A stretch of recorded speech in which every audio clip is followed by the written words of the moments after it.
Subscribe to Dostcast. Yo, what is up my friends? Welcome to another episode of Dostcast. मेरा नाम है विनम्र कसाना। आज के पॉडकास्ट का कॉन्टेक्स्ट ये है कि जब मैं बड़ा हो रहा था उस टाइम पे मैंने महाभारत और रामायण दोनों देखी, सुनी लोगों से, लेकिन एक फ्रैगमेंटेड तरीके से। ना मैं दोनों किताबें पढ़ पाया एंड एज ए रिजल्ट मेरी अंडरस्टैंडिंग ऑफ कृष्णा, अर्जुन, युधिष्ठिर, भीमा ये बहुत ही ज़्यादा लिमिटेड थी और मिसकंस्ट्रूड थी। तो आज की जो गेस्ट हैं उनका नाम है अमी गनात्रा। वैसे तो वो एक स्ट्रैटेजी कंसल्टेंट है। She is written the book called Mahabharata unravelled, lesser known facets of a well known history. इस पूरी किताब का हमने आज विश्लेषण करा है and we went into depths of what do Indian gods and ये हमारे जो सो कॉल्ड पूर्वज हैं यानी कि Pandavas and everyone else, what do they mean for our modern times? How can we use the qualities they had in our own lives, and what does it mean to be a Hindu in today's day? So the episode with Ami Ganatra begins in 3, 2, 1. So let's begin. Ami ji, welcome to Dostcast. It's been हम कई महीनों से बात कर रहे हैं इसे करने की, फिर हम फाइनली मुंबई आ गए। आपको पहले तो काबिल तारीफ, आप यहाँ स्पेशली अपनी फ्लाइट से आए directly and now you ready for the podcast. It speaks to just I mean how excited you are to talk about this. आप एक फ्री ग्रुप भी रन करते हो जिसके अंदर आप कौटिल्य का अर्थशास्त्र पढ़ाते हो और यूट्यूब पे भी डालते हो। आपकी एजुकेशन से रिलेटेड बात तो हम खैर बाद में करेंगे, पहले सीधा उस पे आते हैं मेन पॉइंट पे, ठीक है? आपने ये किताब लिखी है, I will show it to the audience, Mahabharata unravelled, lesser known facets of a well known history, ठीक है? मैं आपको डिस्क्लेमर देता हूँ, मैंने तो महाभारत कभी भी नहीं पढ़ी। इनफैक्ट मैंने रामायण भी वो युगो साको की कार्टून रामायण देखी थी, और जो भी महाभारत और रामायण के पैसेजेस हैं वो मेरे को ओरली नरेटेड हैं थ्रू माई पेरेंट्स। फ्रैगमेंट्स में जैसे सुनाते हैं ना एक एक कहानी कि राम किस तरह के थे या अर्जुन की क्या खूबियाँ थी, पूरे एपिक्स मेरे मन में रजिस्टर्ड नहीं है। इससे पहले कि लोग इससे पढ़ना शुरू करें, because this is fairly and a commentary on it, एक ऑथोरिटेटिव डेफिनेटिव वर्जन कौन सी है दोनों बुक्स की जो लोग पढ़ सकते हैं?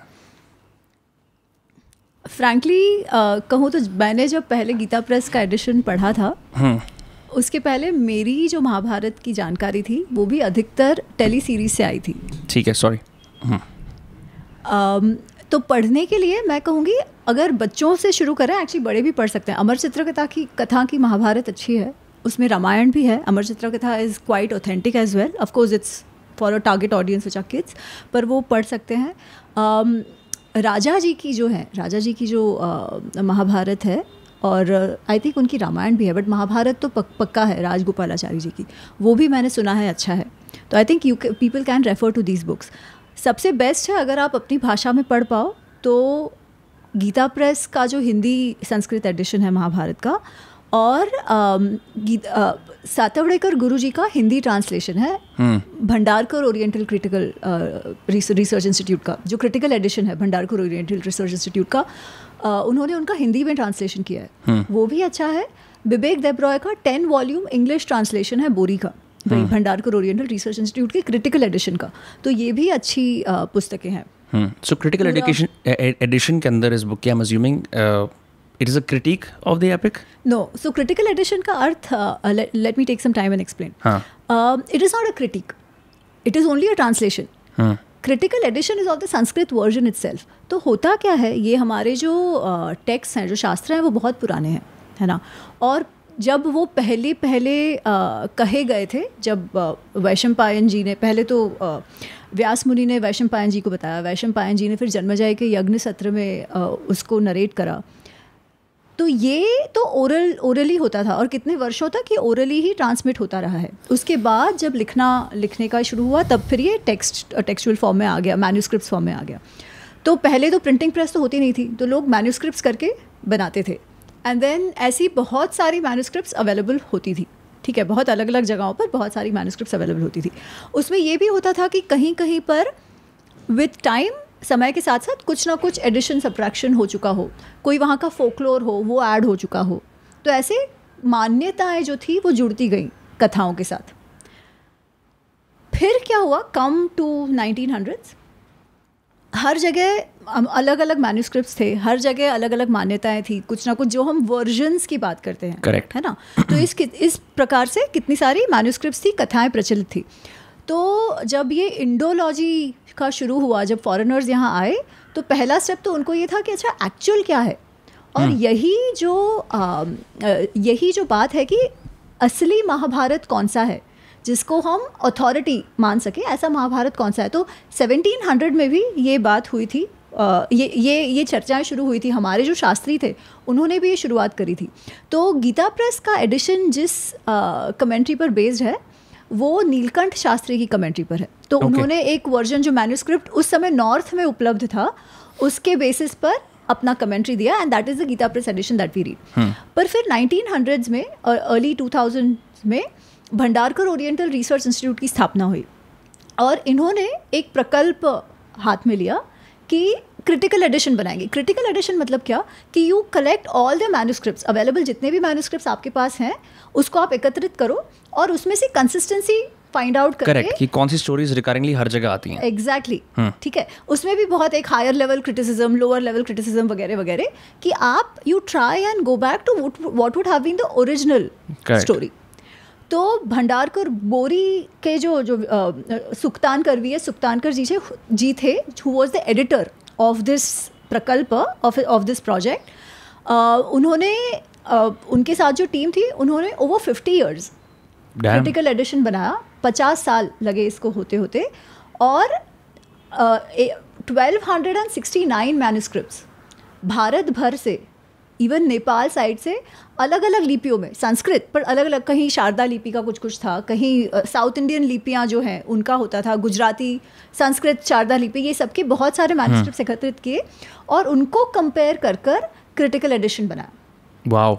तो काफ़ी सारी चीज़ें जो हमें नॉर्मल मान्यता में लगती है कि अच्छा ये कहानी, तो आपको आप देखें कि शायद वो है ही नहीं क्रिटिकल एडिशन में, क्योंकि उन्होंने क्या करा कि जो कहानियाँ हर एक में उपलब्ध थी उनको लिया, जो एक आध या दो मैन्यूस्क्रिप्ट्स में है उनको छोड़ दिया, ठीक है। तो some of those stories which we tend to believe are there are not present in the Bhandarkar Oriental, the critical edition of Mahabharata. And let me give you an example so that it's clear to everybody's mind. वो एक प्रसंग आता है कि सूतम न वरयामी, द्रौपदी कहती है कि मैं कर्ण सूत है तो विवाह नहीं करूंगी उसके स्वयंवर सूत पुत्र कर्ण है, तो हाँ एग्जैक्टली, उसकी जाति बढ़ना कम हुआ उसके आंखों में, इस वजह से उसने मना कर दिया। हाँ, तो वो मान्यता है, वो हम सूत क्या होते हैं उस पर एक चर्चा अलग से करेंगे। जी जी जी। पर ये जो प्रसंग आता है कि उसने कहा कि मैं सूत से शादी नहीं करूंगी, ये प्रसंग जो है वो जो 1200 मैन्यूस्क्रिप्ट्स महाभारत के मिले थे उसमें से 250 के आसपास कुछ तो आदि पर्व के हैं। वो आदि पर्व के मैन्यूस्क्रिप्ट्स में, सॉरी आदि पर्व क्या होता है? 18 पर्व हैं महाभारत में, 18 sections if you may, right. तो वो 18 सेक्शंस का जो फर्स्ट वन, जो पहला वाला है उसको आदि पर्व कहते हैं, जिसमें ये प्रसंग आता है, ठीक है। इनके विवाह का पहले बहुत सारा वो सेटअप है, फिर वो विवाह का प्रसंग वगैरह। सेटअप तो वाकई में बहुत लंबा है, हाँ बहुत लंबा है। फिर वो सबका जन्म कैसे हुआ, कैसे फिर उनका विवाह हुआ, उनके माँ बापों का कैसे जन्म हुआ, वो सब पूरा आता है उसमें। तो वो जो स्वयंवर की बात भी उसमें आती है, और ये स्वयंवर के जो 250 मैन्यूस्क्रिप्ट्स जो थे 250, उसमें से केवल 5 मैन्यूस्क्रिप्ट्स में वो प्रसंग उपलब्ध है। इसका मतलब वो एक एडिशनल स्टोरी थी और उसकी क्या कहते हैं, उसकी वेरीफाइबिलिटी इतनी नहीं थी। Exactly, so the probability of it being added later on is high, ठीक है। तो इसलिए क्रिटिकल एडिशन में वो प्रसंग नहीं है।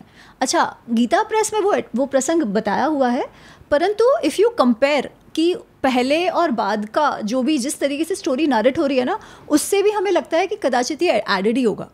और ये नोट भी गीता प्रेस में है कि भले हमने रखा है बिकॉज नीलकंठ शास्त्री की कमेंट्री के वक्त जो था उसमें ये है, बट कंसिस्टेंसी नहीं है, stories which are told before और आफ्टर। तो उस हिसाब से अगर देखा जाए तो critical edition might actually be right कि ये स्टोरी एडेड है। महाभारत और गीता के अंदर, जैसे गीता का जो भगवत गीता का जो उसका जो प्रेमाइस है, वो तब है ना जब अर्जुन को धर्म संकट आ रहा होता है कि मैं अपने भाइयों को और अपने भतीजे वगैरह जितने भी मेल रिलेटिव्स हैं उनको मैं उनका वध नहीं कर सकता, मेरी। तो इन दोनों बुक्स के अंदर मतलब इनके अंदर कॉमन चीज़ क्या है? क्योंकि इसके अंदर तो महाभारत तो एक लंबा एपिक है, इसके अंदर का एक पार्ट लेके उसे गीता का वो बना दिया। यहाँ पे ये ओरिजिनलिटी की प्रॉब्लम आती है नहीं आती? जो अगर आप क्रिटिकल एडिशन देखें तो उसमें जो गीता है वो तो है, ठीक है। Gita is one part of Bhishma Parva. Bhishma पर्व मतलब जब युद्ध शुरू होने वाला होता है तो सबसे पहले जो सेनापति है वो भीष्म है, तो उनके नाम से भीष्म पर्व है, जिसमें गीता आती है शुरुआत में, बिकॉज वो बस युद्ध शुरू होने के पहले है। करेक्ट। पर तो उस तरीके से जो क्रिटिकल एडिशन में वो मेंटेन्ड है तो वी कैन अज्यूम कि ऐसा हुआ होगा, या एटलीस्ट ये डिस्कशन हुआ होगा. जब भी ये कहा गया तब ये डिस्कशन हुआ था. अब उनके प्रिमाइस की अगर बात करो तो ऐसा नहीं है कि धर्म की चर्चा या कर्तव्य की चर्चा पहली बार हो रही है इसमें महाभारत में. ऐसा नहीं है. इसके पहले भी कि कैसे धर्म, अपना जो धर्म है वो करते रहना चाहिए, कर्म करते रहना चाहिए, फल आपके हाथ में नहीं है. ये बात जो है कर्मण्येव अधिकारस्ते वाला, कि माँ फलेषु कदाचन, कि कर्म पर अधिकार है, फल पर नहीं है. पर फिर भी कर्म तो करते ही रहना चाहिए क्योंकि आपका वो कर्तव्य है. ये जो बात है ना, ये तो कितनी बार आती है. विदुर के मुंह से कहलवाई गई है ये बात, द्रौपदी के मुंह से कहलवाई गई है ये बात, कि जब वो इनको एनकरेज करने का प्रयत्न कर रही है युधिष्ठिर और उनको कि भाई आप बैठे मत रहो, कुछ करो, तब भी वो कहते हैं कि कर्म तो करते रहना है. आप जब तक कर्म का आरंभ ही नहीं करोगे तो आपको फल कैसे प्राप्त होगा, पहली बात. अच्छा, फल प्राप्त होना हो वो आपके हाथ में नहीं है, परंतु क्योंकि वो दैवत जो नसीब की बात आ जाती है वो कहती है ये बात, ठीक है. परंतु फिर भी काम, सबसे पहला जो काम है वो तो करना ही है ना, फिर बाकी सब बात है. तो ये उसके द्वारा भी, so somewhere this thought has always been there. It's not a new thought, it's just the way it has been narrated through Krishna. और वो लंबे इसमें और अर्जुन के साथ जो वार्तालाप है, अर्जुन ऐसे ही नहीं मान जाते गीता में, है ना. वो बहुत लंबा समय लगाते हैं और फिर वो पूरा अपना, जब वो अपना ग्रैंड रूप रिवील करते हैं उसके बाद जाके इज रेडी. हाँ, पर आप वैसे देखे जाओ ना, तो अगर हम एक नॉर्मल व्यक्ति की तरह भी सोचे तो अर्जुन जो प्रश्न पूछते हैं ना, इनवेरिएबली अगर हम उस पोजीशन में होते तो हमको वो सारे प्रश्न आते, है ना. तो अर्जुन के द्वारा हमारे मन की जो कॉबवेब्स हैं उन सबको साफ करने का काम गीता में हुआ है, और वो थोड़ा एक्सटेंसिव है. करेक्ट, मैं वही कह रहा था, बिकॉज महाभारत अगर कोई पढ़े भी, इनफैक्ट आपकी भी जो एनालिसिस पढ़े तो उसमें क्लियर होता है कि उसमें उसकी एक्सट्रैपुलेशन यानी कि उसकी फिलोसॉफिकल ट्रीटीज कम है. इट्स मोर लाइक इवेंट चल रहे हैं. वेराज भगवत गीता के अंदर ऐसा होता है कि एक छोटा सा इवेंट है कि यहाँ पे बता दिया कि सबने अपना अपना कॉन्च शेल जला, उसको क्या बोलते हैं, मतलब शंख बजाया अपना, ठीक है, वॉर की घोषणा करने के लिए. एंड उसके बाद suddenly it goes out of the war. Then it's completely a dialogue between Krishna and Arjun, right. ये मैंने उसके अंदर अज्यूम करा. अब एक चीज़ और है इसके अंदर, आपने किताब के स्टार्टिंग के अंदर बहुत लंबी एक लीनेज बना रखी है कि ये शुरुआत कहाँ से हुई थी डायनेस्टी की और उसका एंड क्या है, ठीक है. और उसके अंदर फिर आपने ये भी बात बोली है बुक के अंदर कि टेक्निकली ये लोग हमारे एंसेस्टर्स हैं, हमसे कोई पराए नहीं है. तो because they are human beings, हम इनसे उस तरह से प्रेरणा लें बजाय इनको एज गॉड्स देखना या इनको एक डिटैच फ्रॉम आवर कल्चर देखना, ठीक है. तो आप इस कंक्लूजन पे कैसे आए, क्योंकि मैंने ये बात पहले कभी नहीं सुनी महाभारत के बारे में.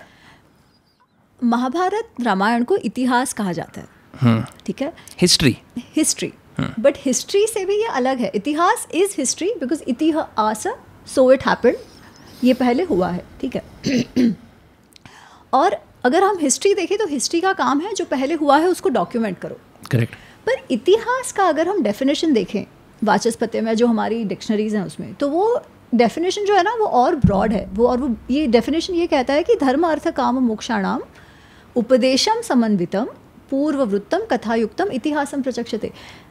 जो पहले हुआ है, जो कथा रूप में बताया गया है, परंतु इसका उद्देश्य क्या है? उपदेश देना. किस बात का उपदेश देना? धर्म अर्थ काम मोक्ष का. जो पुरुषार्थ जिनकी हम बात करते हैं कि एक व्यक्ति को एक जीवन अच्छे तरह जीने के लिए क्या करना चाहिए, तो ये 4 पुरुषार्थ की बात होती है. The goals which one should strive for. धर्म अर्थ मोक्ष और धर्म अर्थ काम मोक्ष. मोक्ष तो चलो हम साइड में रख सकते हैं कि मोक्ष हमारे हाथ में नहीं है ना. उसमें तो बहुत प्रयत्न करके एक जन्म में. वैदिक एस्ट्रोलॉजी के अंदर भी ऐसे वो हाउसेस बने होते हैं ना, धर्म हाउस, धर्म त्रिकोण, अर्थ त्रिकोण और मोक्ष त्रिकोण. हाँ, आप अगर बहुत सिंपल से हम समझे, ठीक है, तो धर्म अर्थ काम. अर्थ मतलब क्या? The resources, material resources. वो तो चाहिए ही ना किसी को भी. अगर जीवन जीना है तो उसके बिना तो चलेगा नहीं. तो that is the artha part of it. Kama part of it deals with desire of all kinds, even the sexual desire. Because अगर वो नहीं होगा तो समाज की उत्पत्ति कैसे होगी, है ना. वी नीड बच्चाज, प्रोक्रिएशन होना आवश्यक है. उसके लिए you have the desire to even procreate. That is one aspect. Then desire by itself is the first step to get things done, right. सबसे पहले काममय एवं पुरुषः, ऐसी बात होती है कि हम है ही डिजायर. वो डिजायर जब इवन ब्रह्म में वो जब डिजायर हुआ तब वो ये जो सर्जन है वो भी होना शुरू हुआ. तो डिजायर इज दैट पार्ट, ठीक है. देन वी कम टू धर्म.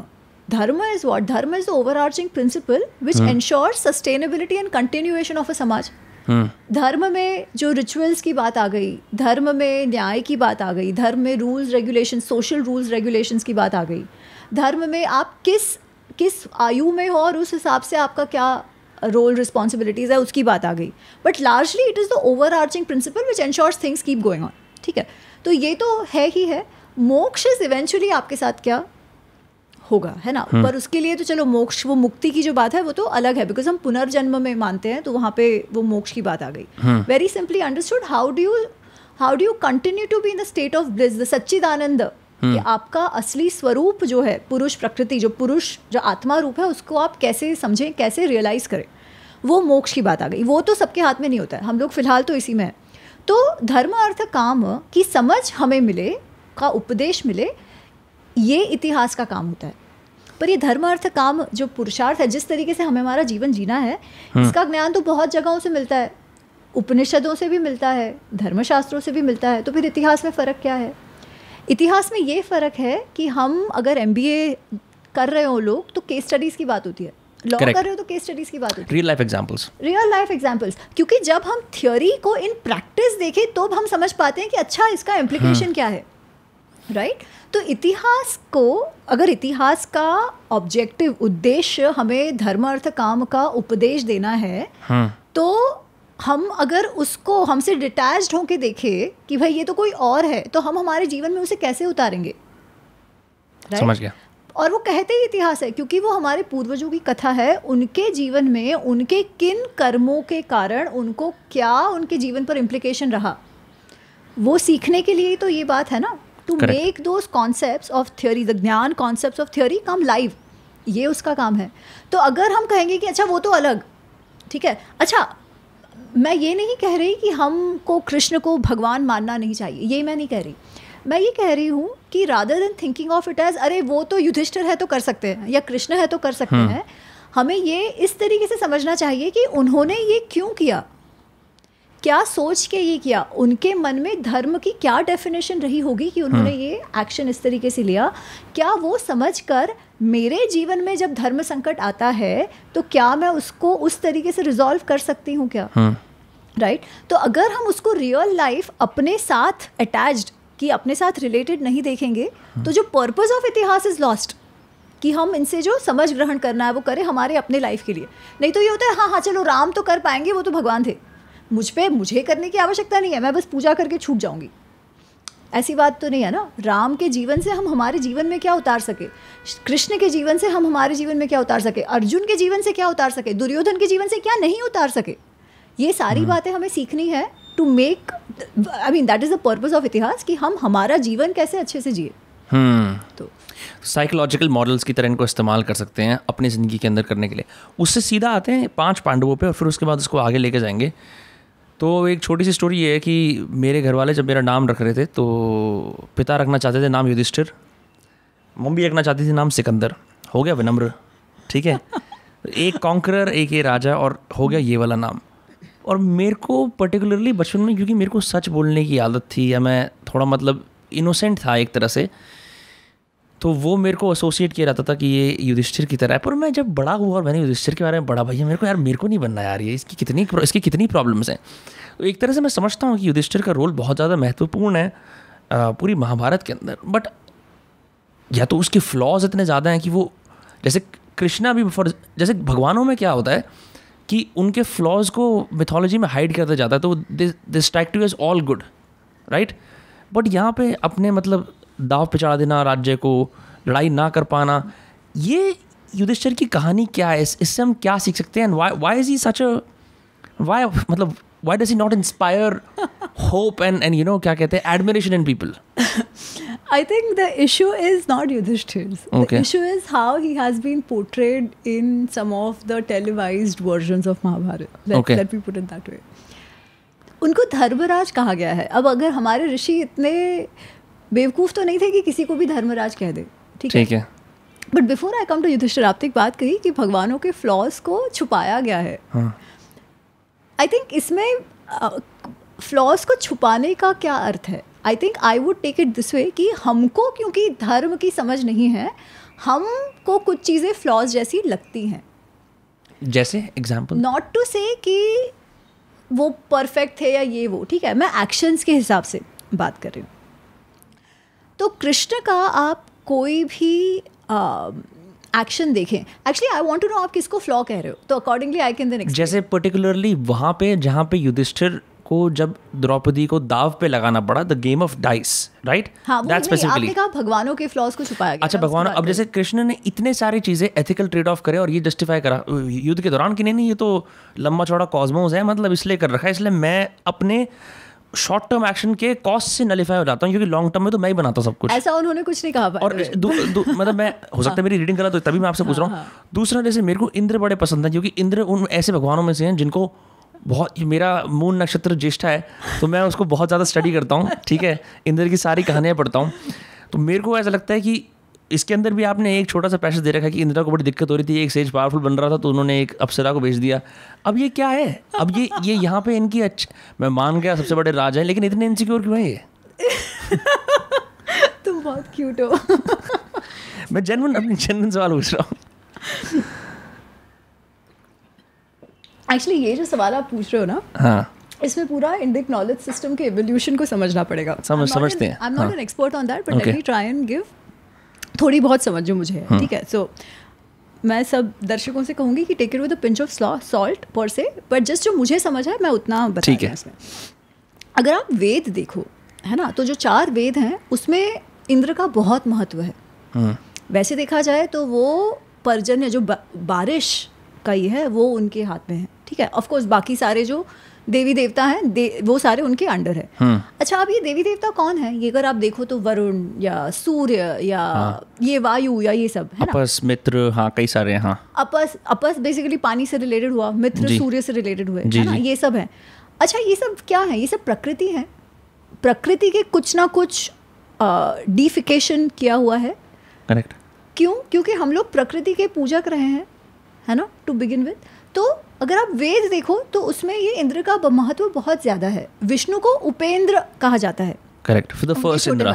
Upendra is first Indra, right? Upendra is junior, Upendra is second level. जैसे मुख्यमंत्री, प्रधानमंत्री, उप प्रधानमंत्री, समझ गए, है ना, उपराष्ट्रपति, तो सेकंड इन लाइन, उस तरीके से वाइस प्रेसिडेंट जो हम कहते हैं वैसे. परंतु ओवर टाइम जब वेद से चल के वेद से होते होते सोसाइटी और इवॉल्व होना शुरू हुई, है ना, जो भी टेक्नोलॉजिकल एडवांसेस होगा, जो भी जो इंटेलेक्चुअल एडवांसेस या लिटरेरी एडवांसेस जो हुए होंगे, उसके बाद विष्णु, शिव, ये जो भगवान के रूप जो हैं ये और उभर कर आते हैं. जैसे अगर आप वेद देखो तो उसमें शिव का उल्लेख ऑफकोर्स है, बट वो रुद्र रूप में आता है ना, जो रुद्रों के साथ आता है. also love आर्द्रा उनका. हाँ, तो ये सब फिर it has changed over time, है ना, कि फिर वो शिव स्वरूप जो है कि शिव संहिता, शिव पुराण, वैसे ही विष्णु पुराण, भागवत पुराण, जिसमें फिर कृष्ण का होता है. So it has evolved over time कि हम भगवान, the concept of Bhagwan itself has sort of undergone some sort of a change over time. फिर उसमें जाते जाते ये जो पहले जिनका महत्व बहुत ज़्यादा था वो थोड़ा सा कम हो गया. जैसे इंद्र का महत्व थोड़ा सा और कम हो गया. हाँ. जो उनके साथ कुछ ऐसी बातें जुड़ गई. जैसे अगर हम भागवत में देखें तो वो कथा है कि गोवर्धन पर्वत उठाने की बात है. हाँ. तो वो कहते हैं ना कि उसके बाद इंद्र का महत्व बहुत कम हो गया, क्योंकि बेइज्जती करा दी उन्होंने अपनी खामखा. हाँ, और कृष्ण ने कहा कि आप उनको क्यों मानते हो? गोवर्धन जो है वो प्रकृति है. हाँ. उनसे आपको जो भी आपके गायों के लिए जो चर्फ मिलता है, जो भी बारिश का आना, ये सब जो इकोलॉजिकल बैलेंस जो मेंटेन करते हैं वो तो गोवर्धन पर्वत है. तो आप इंद्र को क्यों मान रहे हो, है ना. तो इस तरीके से कुछ कहानियाँ हुई और महत्व कम होते गया. तो इसलिए आई थिंक कुछ कहानियाँ जो इंद्र से जुड़ी हुई हैं उसको इस तरीके से देखने की आवश्यकता है. दूसरा, it is a part of nature, right. प्रकृति का पार्ट है, तो प्रकृति में कुछ ऐसा इट्स वेगरीज ऑफ नेचर की जो हम बात करते हैं. I think Indra somewhere represents that as well. So basically that is the difference कि अगर आप वेद के इंद्र को देखो और आप उसके बाद में इंद्र की जो परिकल्पना है पुराणों में वो देखो, वो थोड़ी अलग हो जाती है कि he is the more insecure one, right. परंतु फिर भी देवों की रक्षा करना आवश्यक है, फिर भी प्रकृति की रक्षा करना इसीलिए आवश्यक है क्योंकि अगर प्रकृति का डिस्ट्रक्शन होता है तो समाज का डिस्ट्रक्शन होगा, लोगों का डिस्ट्रक्शन होगा, है ना. इसीलिए दैट इज व्हाट द देवता stand for, the ones which balance the समाज, द प्रकृति, which ensure the ecosystem goes on, the ecological system goes on, right. तो वो देवों का काम है. और जो राक्षस अगर हम देखें या असुर है ना, वो उनसे लड़ाई करते हैं. वो क्या करते हैं, वो बैलेंस को डिसरप्ट कर देते हैं. जो इकोलॉजिकल बैलेंस है उसको डिसरप्ट कर देते हैं. और जो भी इकोलॉजिकल बैलेंस को डिसरप्ट कर देगा, क्या होगा, समाज का डिस्ट्रक्शन शुरू हो जाएगा, नाश शुरू हो जाएगा. इसीलिए जो असुर हैं, जो वैसा प्रयत्न करे, सुर और असुर, जो असुर हैं वो विनाश करने का प्रयत्न करें, you have to send them, you have to ensure कि द बैलेंस इज करेक्ट. जो फिर विष्णु या जो भी बड़े देव है उनका काम है. तो that is basically ensuring the balance. अच्छा, अब धर्म को पहले हम समझते हैं. तो धर्म का क्या अर्थ है? धर्म, एज आई वाज सेइंग, धार्यते इति धर्म, धारणाते धर्म इति आहु. धरती का जो रूट वर्ड है ध्रुव संस्कृत में, धर्म का भी वो है. धरती क्या करती है? धारण करती है. It upholds, it sustains us, right. Dharma is that overarching principle that sustains. इसका अर्थ क्या हुआ कि अगर पृथ्वी और सूर्य का एक डिस्टेंस है, ठीक है, वो डिस्टेंस जब तक मेंटेन रहता है तब तक हम हैं. वो डिस्टेंस चेंज हो जाएगा तो या तो बहुत गर्मी हो जाएगी, अगर बहुत ठंड हो जाएगी, बहुत ठंड हो जाएगी, life will not sustain, right. ठीक है. तो this is also the ecological, the balance maintain की जो बात कर रही थी, right. So this is also the concept of dharma, where Surya and Prithvi they have their dharmas and they, वो जो अपना वो मेंटेन करते रहते हैं. उसी तरीके से हर समाज में हर एक व्यक्ति, हर एक स्टेक होल्डर, हर एक प्राणी का एक कुछ ना कुछ कर्तव्य होता है, ठीक है. They come with that inherently, and as long as they live their dharma, balance maintain होगा. As long as if they go out of that dharma, तो क्या होगा, सिस्टम का विनाश होगा. इवन असुर, दैत्य और राक्षस भी, उनका क्या धर्म होगा? उनका भी there, see everybody has some role to play in the society, correct. ठीक है, बैलेंस मेंटेन करना. हम ड्युअलिटीज की बात करते हैं तो अच्छे के साथ बुरा आता ही है, सुख के साथ दुख आता ही है, right. Again if you think of it, तो हमारे अंदर we have sympathetic and parasympathetic nervous system, और दोनों का काम होता है. Sympathetic nervous system is our fight and flight system, correct. Parasympathetic is the rest and relax system. Now दोनों का ही काम है ना. Fight and flight gives you a lot of stress, but it also ensures great performance when the need is required, right. आपको सोच के नहीं करना पड़ता. It also ensures you don't die. Exactly. But अगर वो बहुत ज़्यादा स्ट्रेन पड़े, and if that is the system which is always up and kicking, तो क्या होगा, एंजाइटी, डिप्रेशन, स्ट्रेस, वो आते रहेगा. पूरा सिस्टम आपका, it will go for a toss, right. Parasympathetic system is your rest and relax system. You need to be in that system. पर आपके सामने अगर कोई शेर आ गया है, तभी आप बैठ के सोच के अध्यात्म करना करोगे, आपको भागना है ना. So naturally you are tuned in a way कि the dualities go together in your system as well, and that is true for प्रकृति as well. उसके बाद क्या होता है कि प्रकृति में तो जो है वो है, people make stories to make lessons understandable, livable, right. हर समाज में एक्चुअली अगर हम देखें तो अगर प्राणी समाज जो है उनमें ऐसी कोई कहानियों की आवश्यकता नहीं होती. क्यों नहीं होती? बिकॉज उनका एक लेवल ऑफ दिमाग है, सर्वाइवल, प्योर बायोलॉजी है. हाँ. आपको अगर हम पेट्स छोड़ दें अभी, जो ये प्राणी है वो छोड़ दे, तो आपको ऐसा नहीं दिखेगा कि ज़रूरत से ज़्यादा किसी शेर ने खाना खा लिया. हम खाते हैं, हमको मालूम है कि अरे अभी मैं खाऊंगी, मेरा अभी वजन बढ़ने वाला है, राइट. फिर भी मैं खा लूंगी. क्यों? क्योंकि मुझे वो टेस्ट बहुत पसंद है. शेर जो है वो, अरे मुझे ये डियर का टेस्ट पसंद है इसलिए आज मैं ज़्यादा खा लूँ, और कल मुझे वो दूसरे प्राणी का टेस्ट पसंद नहीं इसलिए मैं ना खाऊँ. ये नहीं होता. क्यों नहीं होता? क्योंकि उनमें सर्वाइवल लेवल ऑफ इंटेलिजेंस तो है, परंतु this choice, the aspect of choice, जो इवॉल्व्ड लेवल ऑफ ब्रेन के साथ हमें आता है, वो उनमें नहीं है, राइट. अब जो evolve level of brain, the matter of choice comes, तभी तो सारे संकट, धर्म संकट आते हैं. क्यों? Because there is always a struggle between what I should do versus what I want to do. मुझे क्या अच्छा लगता है versus duty versus desire. Duty versus desire. If they are both aligned, nothing like it, but more often they are not, they are not. तब इनको कैसे आप resolve करो? इसके लिए you need to have some sort of I don't know what to call it, knowledge system. You need to have stories, right, which help you resolve those dharma sankats through examples. So people come up with this, क्योंकि कहानियाँ ज़्यादा समझ आती है. मैं किसी को कहूँ अरे तुझे झूठ नहीं बोलना चाहिए, वर्सेस मैं कोई कहानी बताऊँ तो वो लोगों के दिमाग में ज़्यादा बैठ जाती है. एक प्रीचिंग है, एक इंटरनलाइज्ड स्टोरी. हाँ, तो अगर आप देव असुर का संग्राम की बातें देखें तो वैसे देखा जाए तो what is the take away of it, कि जहाँ पर भी इवेंचुअली गुण होंगे, जहाँ पर भी बैलेंस मेंटेन करने की बात होगी, जहाँ पे वो कंटिन्यूएशन सस्टेनेंस की बात आएगी, that needs to win. Asuras also keep devas in check so that they don't get too arrogant as well, है ना?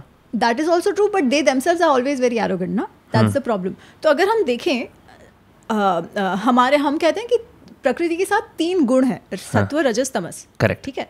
Most of us are in the rajas range, because rajas होगा तभी तो एक्शन होगा. ठीक है. जो हम देवताओं की बात देखें तो evolved human beings will go more towards sattva. Correct. Where they're more detached. Enlightenment seekers, meditating for long hours. हाँ. Desire versus duty का जो conflict है, वो कम होते जाएगा as you move towards sattva. Right. Desire versus duties on the other side will keep increasing as you go towards tamas. Right? तो अगर जो आप असुरों की बात करते हैं हम, तो वो कैटेगरी के लोग हैं जिसमें तमस ज़्यादा है, desire, everything comes from desire. Devata side are those people who are less desire, more duty, so to say. Again not every, सब लोग वो स्पेक्ट्रम में है. ठीक है. एकदम एंड पे कोई नहीं है, सब लोग स्पेक्ट्रम में.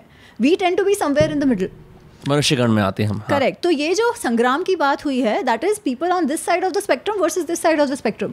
If this side wins, asura wins, होंगे इस हर प्रकार के लोग होंगे ही होंगे. ठीक है. बट अगर दिस साइड कीप्स विनिंग तो क्या होगा? धर्म नहीं रहेगा, सस्टेनेंस वोंट हैपन, राइट? वो ये हो जाएगा कि वो मात्स्य न्याय जैसा हो जाएगा. The one who is a bully will always win. बड़ी मछली छोटी मछली को खाते जाएगी. सर्वाइवल सबका नहीं होगा, है ना? फिर प्रकृति का बैलेंस डिसबैलेंस हो जाएगा, डिसरप्ट हो जाएगा. वर्सेस अगर वो देवता लोग हैं तो वो बैलेंस मेंटेन होगा. So we have to understand these stories, और this is how as I see stories create हुई हैं, सम ऑफ दिस. ठीक है. To make us understand. Now itihasa is different. Itihasa is very clear. It says purvavrittam, जो पहले हुआ है, राइट? इंद्र की स्टोरी के लिए हम पुराणों में उसे देखते हैं, बट उसे पूर्ववृत्तम डेफिनेटली नहीं कह सकते. पूर्ववृत्तम मतलब? पूर्ववृत्तम, वृत्तम मतलब होना. अच्छा, हाँ, मतलब पूर्व मतलब पहले. हम ये अज्यूम कर सकते हैं कि ये फिक्शनल हो सकता है. इंद्र वाली कहानी can be metaphorical. I won't call it fiction और non fiction. Right. It is उस रेलम में नहीं है फिक्शन नॉन फिक्शन के. It is a metaphorical. So lot of these stories which seem like अरे ये क्या है, या which we find more in the Puranas tend to be more metaphorical. Through those metaphors they are giving a message. Okay. Whereas the story of Shri Ram या the story of Shri Krishna and the Pandavas, they are more इतिहास की ये पहले हुआ था. So that is the difference. तभी emotions भी उनके अंदर ह्यूमन है, कि मतलब आप देखते हो कि युधिष्ठिर केपेबल है अगर धर्मराज बनने की, तो वो ये भी केपेबल है कि वो झांसे में आ जाए किसी की. Actually युधिष्ठिर की बात तो रह गई. हाँ, अब बताओ, उसी पे आते हैं. हाँ हाँ, युधिष्ठिर की बात रह गई. पर आप जो इमोशंस की बात कर रहे हो, दैट इज़ वेरी ट्रू. तो अगर हम कृष्ण और राम को हम भगवान मानते हैं, क्यों भगवान मानते हैं? Because in spite of all the problems that came in their lives, they still were very objective in doing what they must do. पर ऐसा उसका अर्थ ये नहीं था कि उनको इमोशंस नहीं थे. इमोशंस उनको भी थे, और वो इमोशंस डिस्प्ले भी हुए हैं. जब सीता का हरण होता है तो राम जिस दुख में पड़े हैं, जिस तरीके से एक्सप्रेस करते हैं, हाय राम, यू नो, वो द्रवित होते हैं. या कृष्ण का अर्जुन की तरफ जो प्रेम था कि he is willing to give up his own pratigya कि नहीं मेरे मित्र को कुछ ना हो, वो भी तो था. तो वो भी तो प्रेम का अंश है ना, कि वो कह रहे हैं कि प्रतिज्ञा का कुछ नहीं, मेरे मित्र को मुझे संभालना है. तो वो इमोशंस पार्ट तो है, बट वो इमोशंस के होने के पश्चात you still do what is the right thing to do rather than becoming impulsive over it. That is what Krishna and Ram stand for. The yogastha buddhi, जो गीता में बार बार आता है, योगस्थ बुद्धि. योगस्थ बुद्धि क्या मतलब? समत्वम योग उच्यते, कि ऐसी बुद्धि जो समत्व, जो खुशी में बहुत ज़्यादा एक्साइट होकर गलत डिसीजन ना ले, ना ही दुख में, डिप्रेशन में सामान्य रहे, जैसे इक्वानिमिटी बोलते हैं. इक्वानिमिटी. वैसी बुद्धि से वो लोग काम करते हैं. ठीक है. सो दैट इज ये. Now coming to Yudhishthir. Sir let me just, हाँ आराम से प्लीज. Coming to Yudhishthir. तो युधिष्ठिर को कहा गया है धर्मराज. अब युधिष्ठिर के साथ कि अरे उसमें बहुत फ्लॉज है, ये ऐड कैसे हुआ है वो वस्त्रहरण एपिसोड के साथ. ठीक है. पर फॉर अ मिनट वस्त्रहरण को हम बाजू में रखते हैं और हम और एस्पेक्ट्स पे चर्चा करते हैं युधिष्ठिर की. युधिष्ठिर सबसे बड़े रहे हैं. युधिष्ठिर जब से कदाचित उन्होंने होश संभाला आफ्टर ही वाज बॉर्न, और specially after Pandu's death, right, he has been that elder brother who has been a father to his brothers. He had to be. He had to, right? He has been the support to his mother. अच्छा, और उनकी बुद्धि हमेशा धर्म में स्थित है. धर्म में स्थित होने का अर्थ क्या?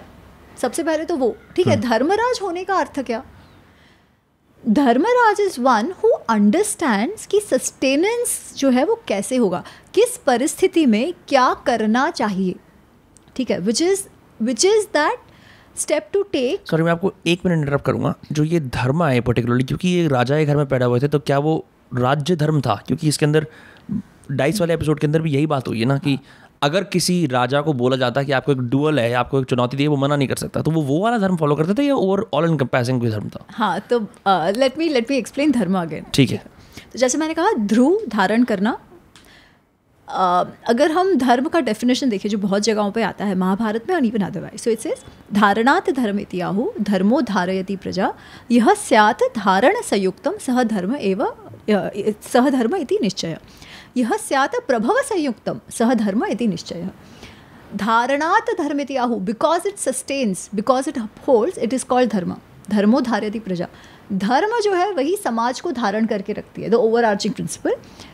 ओनली दैट which sustains, यह स्यात् धारण संयुक्तम, only that which sustains and upholds, that is definitely dharma. But Okay. only that का मतलब क्या? Those actions which promote sustenance of what? अब आप जो प्रश्न पूछ रहे हो, let's come to that. Sustenance of what? एक तो यूनिवर्सल सस्टेनेंस की हम सब सारे स्पीशीज, ये वो, that's one aspect of it, right. इसको हम बोलते हैं ह्यूमैनिटी, जो भी, the system, the universal system. Right. But that system is not limited only up to the universe. A system is you and I friends. This is the unit of friendship that we share. Right. Right? तो इसका invisible धर्म क्या है फिर, जो इसको govern करता है इस पूरी इक्वेशन को? Correct. So वही. So what is it? अच्छा, हम what is it that will sustain yours and my friendship? You will have to play a role. I will have to play a role. As there are, हमको जो भी friend होने का अधिकार है, उसके साथ साथ कर्तव्य भी है कि हम एक दूसरे की तरफ करें, है ना. वरना दुख सुख के साथ ही बोलते हैं जैसे दोस्त को. हाँ, एग्जैक्टली. वरना सिर्फ काम के लिए हम एक दूसरे के साथ हो, तब तो it's not going to sustain, right. So sustenance comes from both of us acting in a way कि हमारी फ्रेंडशिप बनी रहे. एक्सटेंडेड टू फैमिली में भी यही होता है. अगर वो फैमिली यूनिट को सस्टेन करना है, साथ में रखना है, तो सबके कोई ना कोई रिस्पॉन्सिबिलिटीज हैं. Similarly you extended to a राज्य में सिटीजन्स के कुछ प्रजा की रक्षा, राज का सम्मान मेंटेन करना. तो वो राजा का धर्म है कि प्रजा की रक्षा करना, प्रजा को सुखी रखना. प्रजा का जो धर्म अर्थ काम, ये सारे जो रिसोर्सेज हैं वो अपनी जीवन सही से जिए, ये राजा का काम है.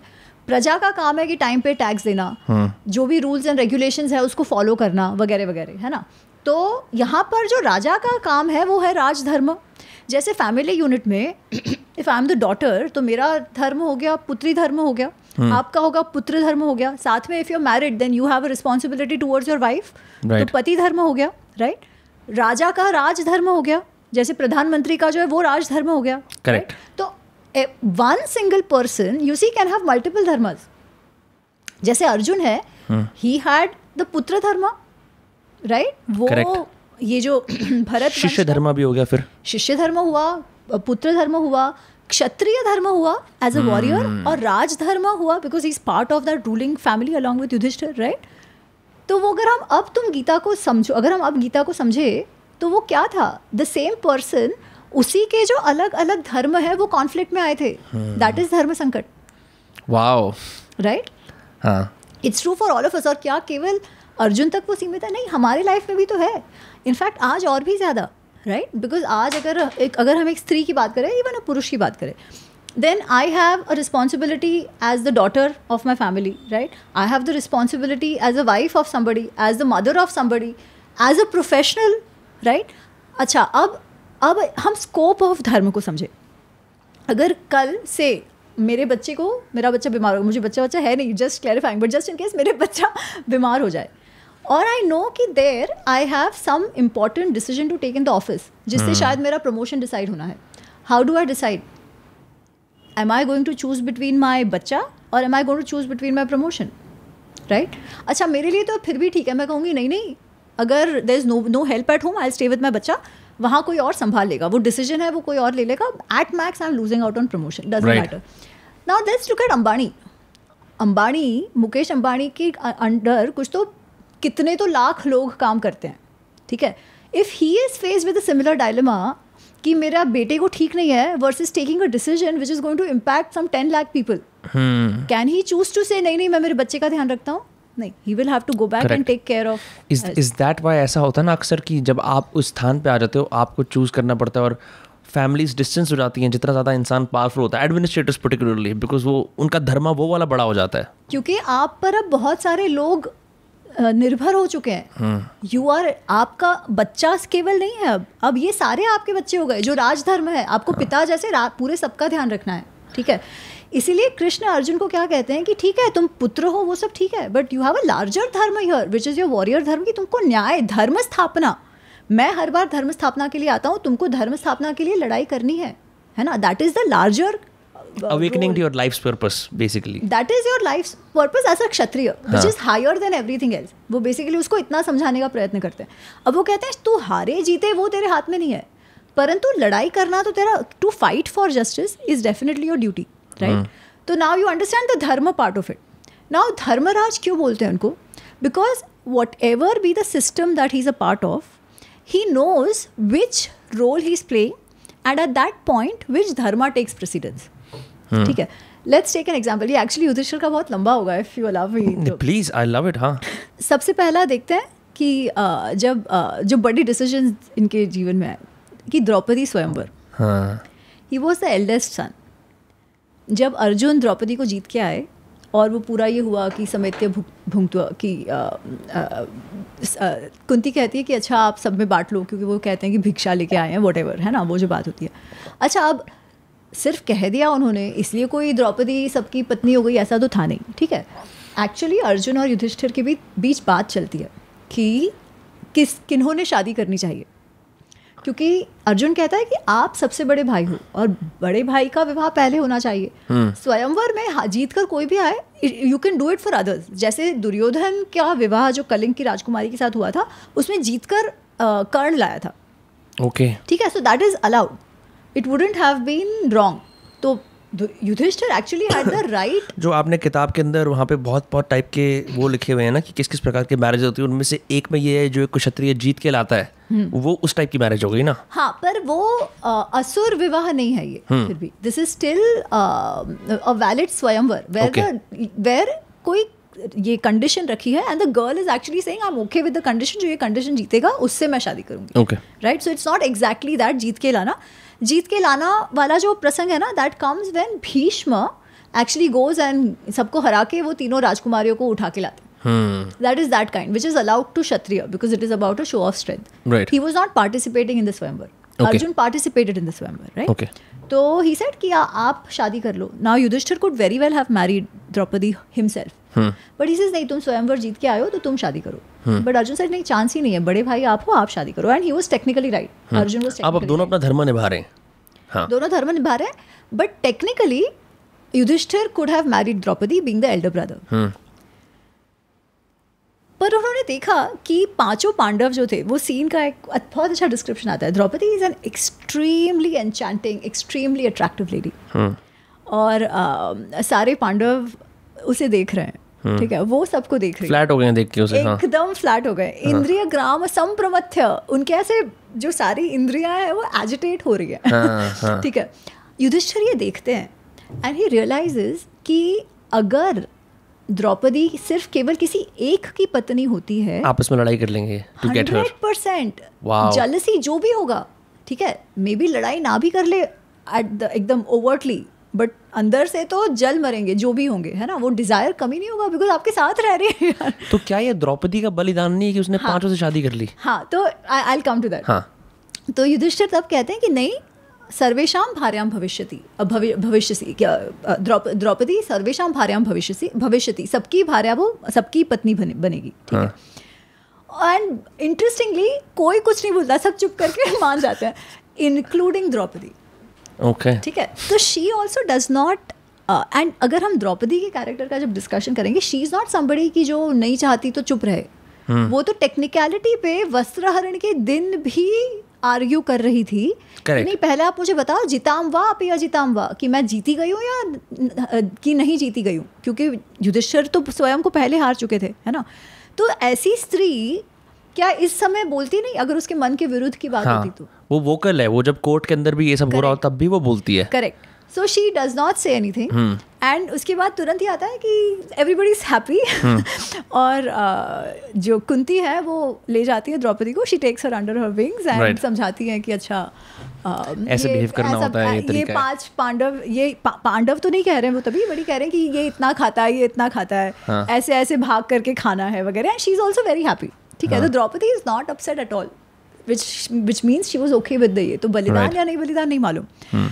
और जितना भाव पांडवों ने दिया है द्रौपदी को, उससे clearly she, you can imagine that इतना प्रेम अगर किसी पत्नी को मिल रहा है, she will not regret it. मतलब एक प्रसंग है द्रौपदी सत्यभामा संवाद, not going to detail there, but Satyabhama कहती है द्रौपदी से कि तुम्हारे पास ऐसा कौन सा वशीकरण मंत्र है जिससे ये 5 पांडव तुम्हारे हमेशा वश में रहते हैं, वैसे तुम्हारा चेहरा देखते रहते हैं, तव वश्या मुख प्रेक्षः, कि आप तुम्हारे वश में रहकर नित्य सिर्फ तुम्हारे सामने देखते रहते हैं और तुम जो बोलो वो पत्थर की लकीर मानकर कर देते हैं. तो इतना भाव द्रौपदी को मिला है.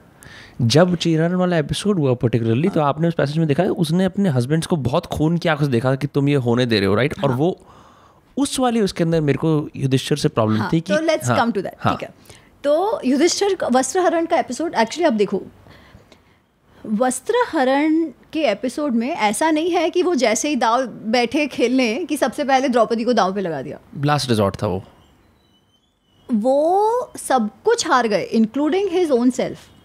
He lost him, he was so technically वो स्लेव बन गए उस टाइम पे. हाँ, ही हैड लॉस्ट हिमसेल्फ, अपने को दाव पे लगा दिया था. एंड फिर अब शकुनी ने कहा अब क्या लगाओगे, एंड ही सेड मेरे पास अब कुछ नहीं है लगाने को. अच्छा, अब उसके पहले भी बात, लोगों को जनरल अंडरस्टैंडिंग ये है कि युधिष्ठिर एकदम एडिक्ट थे द्यूत क्रीड़ा के, डाइस के, और इसलिए वो हाँ बोल देते हैं, जबकि ऐसा भी नहीं था. जब विदुर उनको पूछने आते हैं, कहने आते हैं कि आपको इन्वाइट किया गया है, धृतराष्ट्र ने इन्वाइट किया है, तो युधिष्ठिर कहते हैं कि ये तो क्लेश का, इससे तो क्लेश होता है परिवार में, तो क्यों ये कह रहे हैं. तो विदुर से ठीक है, तो आप, मैं उनको मना कर देता हूँ. तो इसे नहीं, वो तो मेरे पिता समान है, मैं मना तो नहीं कर सकता. Also there is another angle to it, कि कहते हैं कि जब उन्होंने राजसूय यज्ञ इसके पहले हुआ था, तो एट दैट टाइम अगर आपको कोई ऐसे क्रीड़ा के लिए बुलाए, लड़ाई के लिए कोई चैलेंज करे या क्रीड़ा के लिए बुलाए, तो आप ना नहीं कह सकते. अच्छा, जो हुआ, जो हम जानते हैं, वो तो हाइंडसाइट में हुआ ना, उस समय थोड़ी पता था कि ऐसा होने वाला है, राइट. कि शकुनी और वो लोग इतने हद तक डिसेप्शन करेंगे ऐसा तो लगा नहीं था. तो ही वेंट, क्योंकि पिता समान है, उनका न्योता आया था. सो ही सर चलो ठीक है, अब वो बुला रहे हैं तो मैं जाता हूँ. But it was not without hesitating. Okay, so he hesitated. He hesitated कि ऐसा क्यों कर रहे हैं. आपने पर्टिकुलरली मेंशन, मैंने इनफैक्ट उस वाले पैसेज को किताब से लिखा भी हुआ है कि कहाँ गया, पर the norms of the day a warrior was expected not to back out of challenged for a duel और a game of dice. Correct, exactly.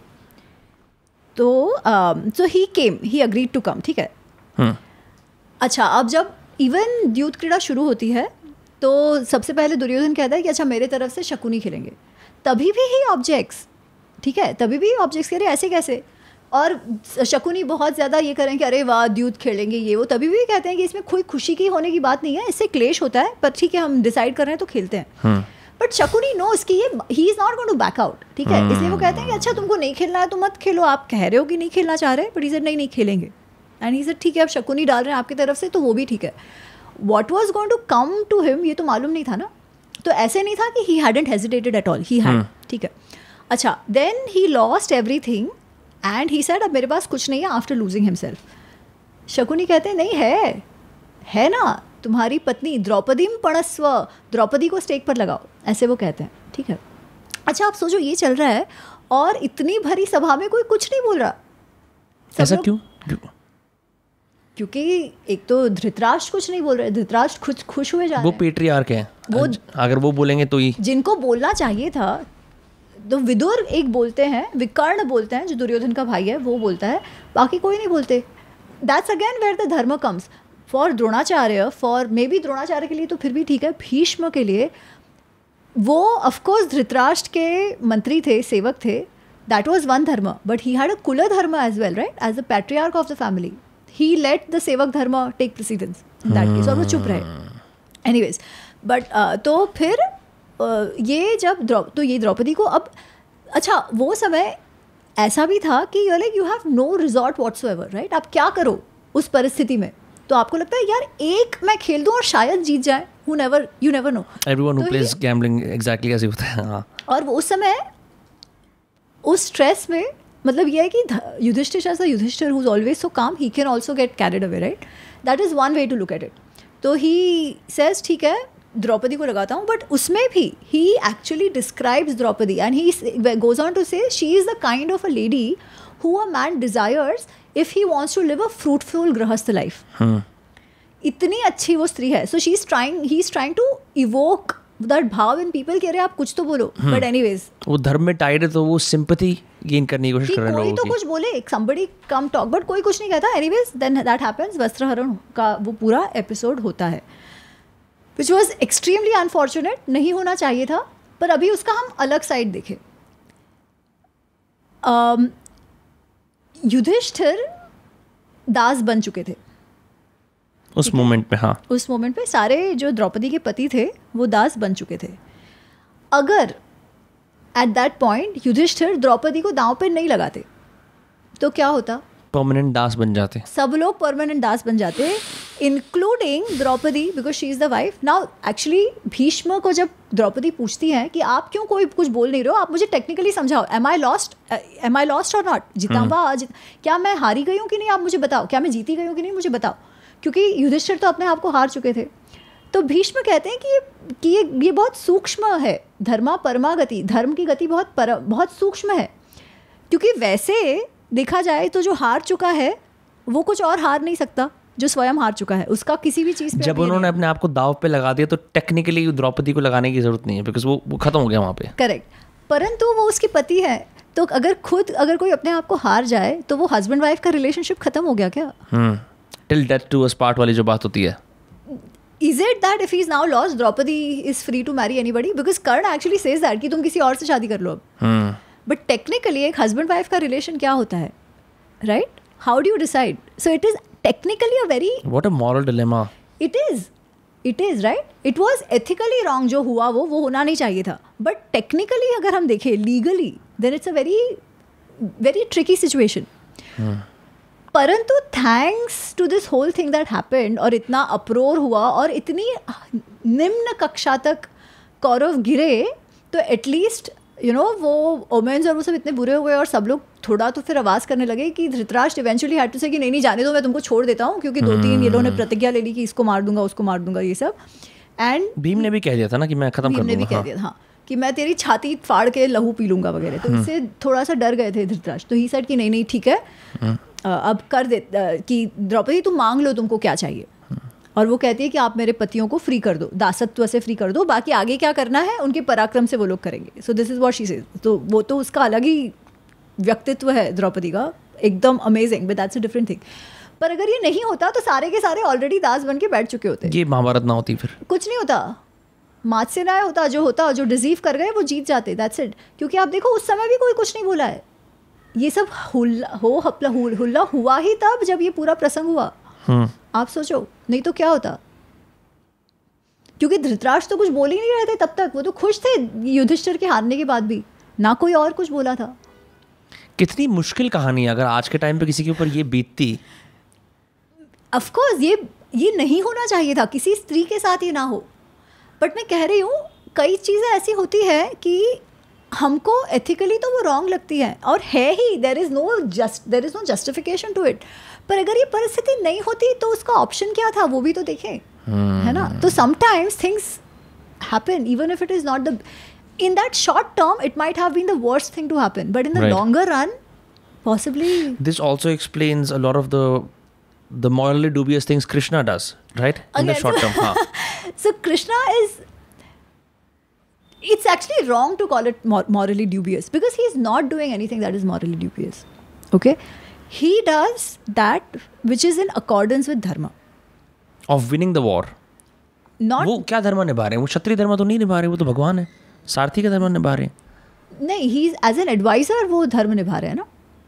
और उसमें भी ही एक्चुअली कौन से गेम उन्होंने प्ले किए वो तो बताओ, which the others had not already done. He was not the one who started breaking the rules, right? To think of it कि ऐसा कोई भी परिस्थिति में नहीं हुआ है कि कृष्ण कह रहे हैं कि नहीं नहीं अपन चीटिंग करके जीत जाते हैं. नहीं. एक छोटी सी मैं उसको चैलेंज करना चाहूंगा. मैं तो बिल्कुल भी स्कॉलर नहीं हूँ उसका 1% भी.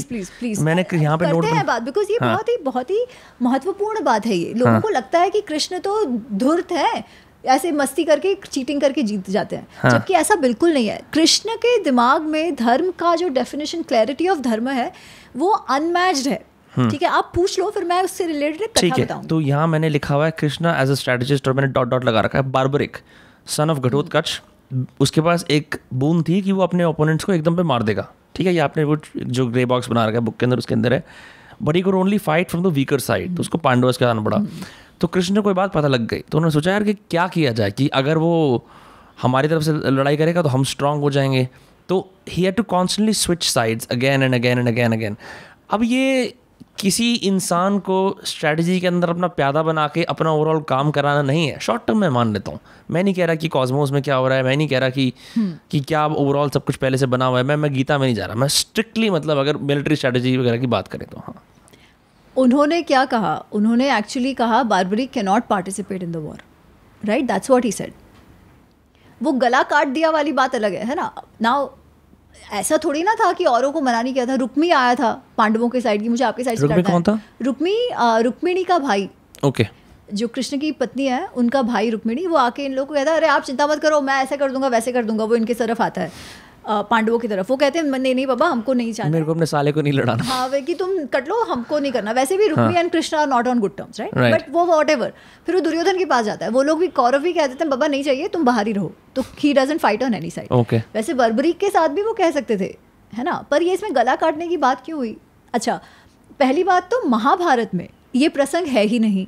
ओके. ठीक है, ये एक फोकलोर है राजस्थान साइड की, जहाँ खटू श्याम को मानते हैं. तो वो लोकल कोई तो कथा है, सुंदर कथा है. पर उसमें बात ये गला काटने वाली इंपॉर्टेंट नहीं है. उसमें बात वो इम्पॉर्टेंट है कि वहाँ ऊपर बैठे बैठे उन्होंने देखा क्या. आप समझ रहे हो? क्योंकि बार्बरिक अकेले थे जो उसके नरेटर के अलावा जो देख रहे थे वॉर को. ऐसा कहा जाता है. अच्छा, अगेन अंडरलाइनिंग, ये कथा महाभारत से नहीं है. महाभारत में इसका उल्लेख नहीं आता है. ठीक है. महाभारत में एक पुत्र का नाम आता है घटोत्कच का. उसका नाम आंजनेय या ऐसे कुछ तो भी, आंजनेय समथिंग समथिंग. ठीक है, ऐसा कुछ नाम है. तो बार्बरिक का नाम नहीं आता.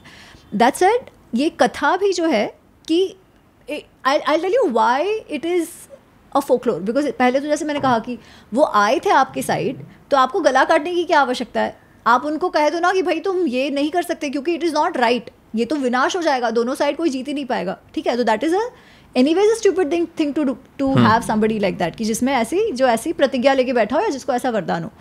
तो वो कह सकते थे तुम मत लड़. बट इसमें इस कथा को इस तरीके से इसलिए कहा गया है क्योंकि उनको ऊपर बिठाते हैं और कहते हैं कि नहीं आप वॉर देखो और आपको केवल कृष्ण ही कृष्ण दिखाई दे रहे हैं हर जगह. तो वो भक्ति के लिए ये कथा है. ओके. ठीक है, कि आप वो भक्तिमय जो फिर, क्योंकि आई थिंक उसके बाद जब कृष्ण भक्ति का फैलने लगी ज़्यादा, और वो भक्ति रूप में जब उनके बहुत, ऑफकोर्स ही स्टिल, महाभारत में भी बहुत क्लियर है कि वो भगवान स्वरूप है. He is over the rest. ठीक है, ये बात तो है. परंतु जब उनकी पूजा और भक्ति और ये ज़्यादा फैले, कदाचित ये कुछ कथाएं तब जोड़ी गई. बिकॉज उसमें खटू श्याम वाली जो बार्बरिक वाली कथा है, उसमें द इम्पोर्टेंस इज दिस कि इवेंचुअली एवरीथिंग इज कृष्णमय. उस तरफ भी कृष्ण थे, इधर भी कृष्ण थे. the emphasis there is not the cutting of the truth. The emphasis is कृष्णमय दुनिया, कृष्णमय विश्व की हर तरह कृष्ण ही कृष्ण थे. सर्जन करने वाले भी कृष्ण, विनाश करने वाले भी कृष्ण. क्योंकि हम देखते हैं ना वो विश्व रूप में भी कि आ भी उन्हीं से रहे, जा भी उन्हीं में रहे हैं. तो आप किस बात का दुख कर रहे हो? आप आए हो तो भी अच्छी बात है, कृष्ण द्वारा लाए गए हो. आप मरोगे तो भी कौन सी बात है, कृष्णमय तो है इवेंचुअली सब कुछ. तो वो that is the पर्पट of that story. Wow. Okay, मैं समझ रहा हूँ. मतलब आप एक बात बताओ, अपार्ट फ्रॉम दिस, आपने अपनी खुद की ज़िंदगी के अंदर इन चीज़ों से क्या इन्फोर करा? क्योंकि क्लियरली आपको स्टोरीज बहुत अच्छी तरह पता है और आपको ये भी सेपरेट करना आता है कि कौन सा मेन डॉक्यूमेंट में है जो आपने पॉडकास्ट के स्टार्टिंग में बताया था और कौन सी ये फोकलोर स्टोरीज हैं made for the purpose of devotion, इनमें से कोई ऐसे पर्टिकुलर कैरेक्टर्स हैं इस पूरी महाभारत के अंदर से जिसको आपने उनसे प्रेरणा ली, उनकी किसी क्वालिटी से, और ज़िंदगी में उतारने की कोशिश करी है? महाभारत में ऐसे काफ़ी कैरेक्टर्स हैं, ठीक है। एक्चुअली हर कैरेक्टर का कुछ ना कुछ है। जैसे कृष्ण को देखो ना, तो कृष्ण देखो, हम सब मनुष्य हैं, हम सबको धर्म संकट होते हैं, ठीक है। केवल 2 प्रकार के लोगों को धर्म संकट नहीं होते। या तो आप कृष्ण बनो जिसमें आपकी योगस्थ बुद्धि हो, you reach that level of, जो योग में कहते हैं ऋतंभरा प्रज्ञा, कि कोई कन्फ्यूजन ही ना हो, you know what needs to be done. वो डिजायर ड्यूटी के बीच there is no confusion, right wrong के बीच देयर इज नो कन्फ्यूजन, जो कृष्ण में है। The other end is Duryodhana, जिसको भी no confusion, he is very clear what matters to himself, ठीक है। तमस भरा हुआ है, कोई कन्फ्यूजन ही नहीं ना, मैं ही मैटर करता हूँ, कोई और चीज़ मैटर नहीं करती। What an easy life, what an easy life, right. तो एक तो वो एंड है, बाकी हम सब बीच में लटके हुए हैं, ठीक है। तो धर्म संकट सबको है। अब वो धर्म संकट में हम कैसे रिजॉल्व करें? बात कहना इजी है कि डिजायर वर्सेस ड्यूटी, डिजायर को मत करो, ड्यूटी करना, but when it comes to it, it's not easy यार। It's not even desire, it is to do with people who are close to you, with your family, with friends, with people you love, with people you like, right? तो वो कैसे करो? It's not easy. You need to have a broader understanding of how things happen or what the long term and the short term good and bad itself is. जैसे मैं तभी भी कह रही थी कि हमको short term में लगे कि शायद ये दुख है, long term में it may be something altogether different, right? तो वो perspective का सवाल है, जो अगर हम कृष्ण के सारे decisions से देखें, ठीक है, life has not been easy on him, right? Or for even Pandavas for that matter, they struggled. Eventually, they did what was the right thing to do because of the right kind of advisors they had, the right kind of advice they got, right? तो उन्होंने वो कर लिया। तो हमारे जीवन में भी हम क्या उतारे? सबसे पहली बात तो धर्म संकट आएंगे, we have to accept that। दूसरा, जब धर्म संकट आएंगे तभी हम कैसे डिसीजंस लें, वो संकट को कैसे मैनेज करें। It is not going to be a one time thing. इसलिए we go back to Gita कि संकटों को कैसे मैनेज किया जाए, by continuously developing that kind of buddhi, और at least attempting to develop that kind of buddhi कि योगस्थ बुद्धि, ठीक है, कि हम बैलेंस, वो समत्व में रहकर समझ सकें कि भाई ये शॉर्ट टर्म ग्रेटिफिकेशन के लिए मैं कर रही हूँ या actually this is what should be done, right. Long term इसका इम्पैक्ट क्या होने वाला है वो सोच के मैं डिसीजन लूँ। पर that itself is not easy, जो मैं कह रही थी। और अर्जुन भी वही पूछते हैं, क्योंकि उसके लिए you need a lot of mental control, right, मानसिक कंट्रोल चाहिए आपको।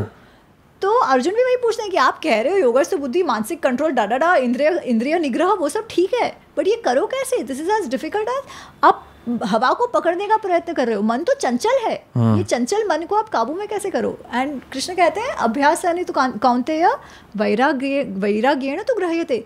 अभ्यास, इट्स ओनली थ्रू प्रैक्टिस।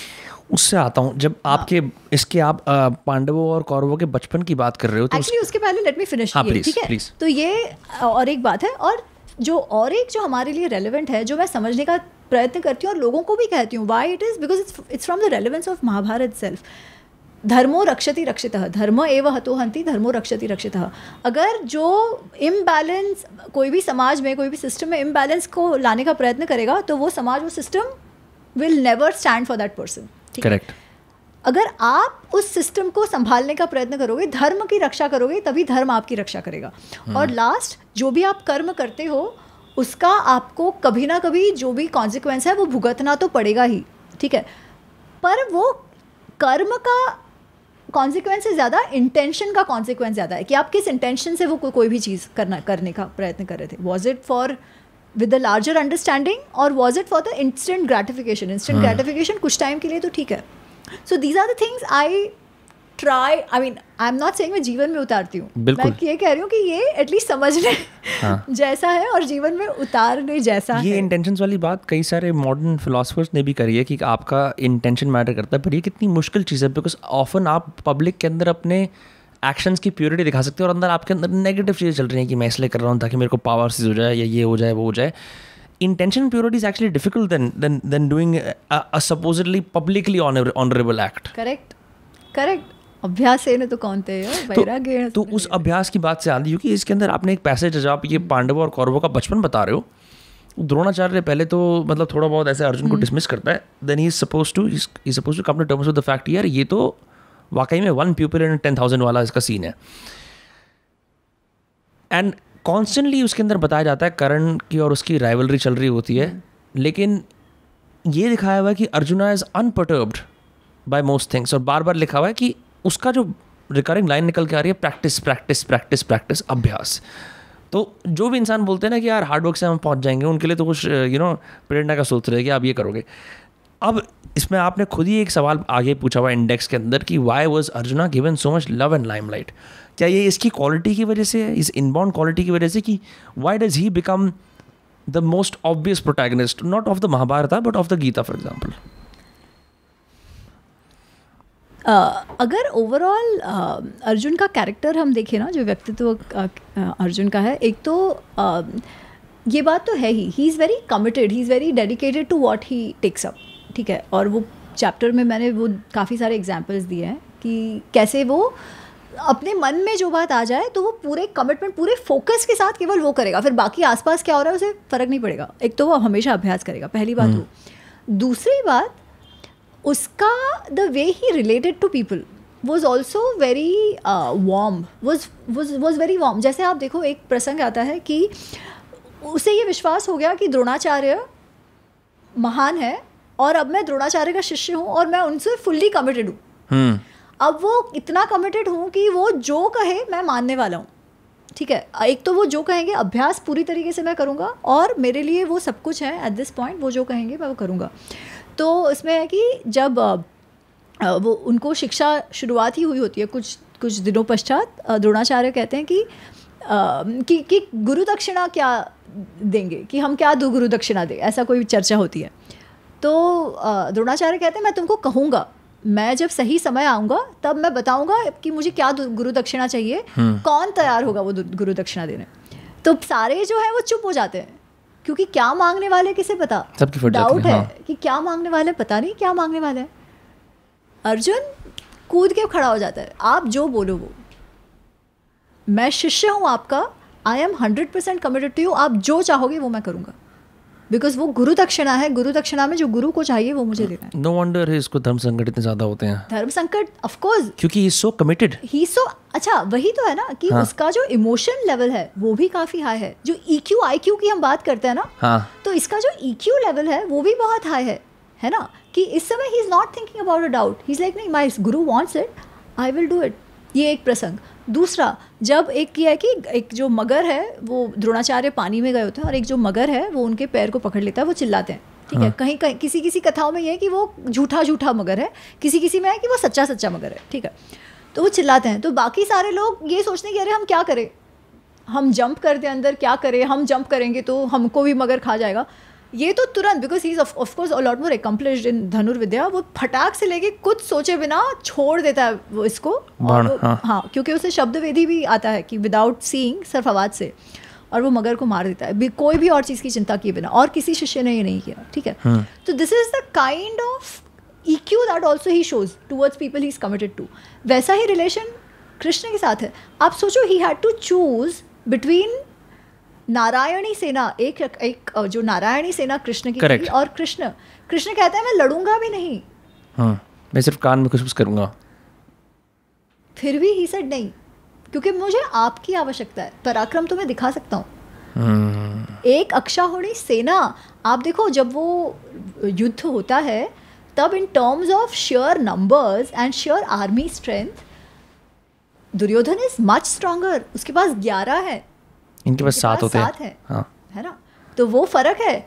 इसके पश्चात वो कहता है कि नहीं, मुझे फिर भी आप कृष्ण चाहिए, वो मेरे मित्र हैं, मुझे उन पर इतना भरोसा है कि वो कभी वो जो कहेंगे वो मेरे लिए ठीक है। दूसरी बात ये।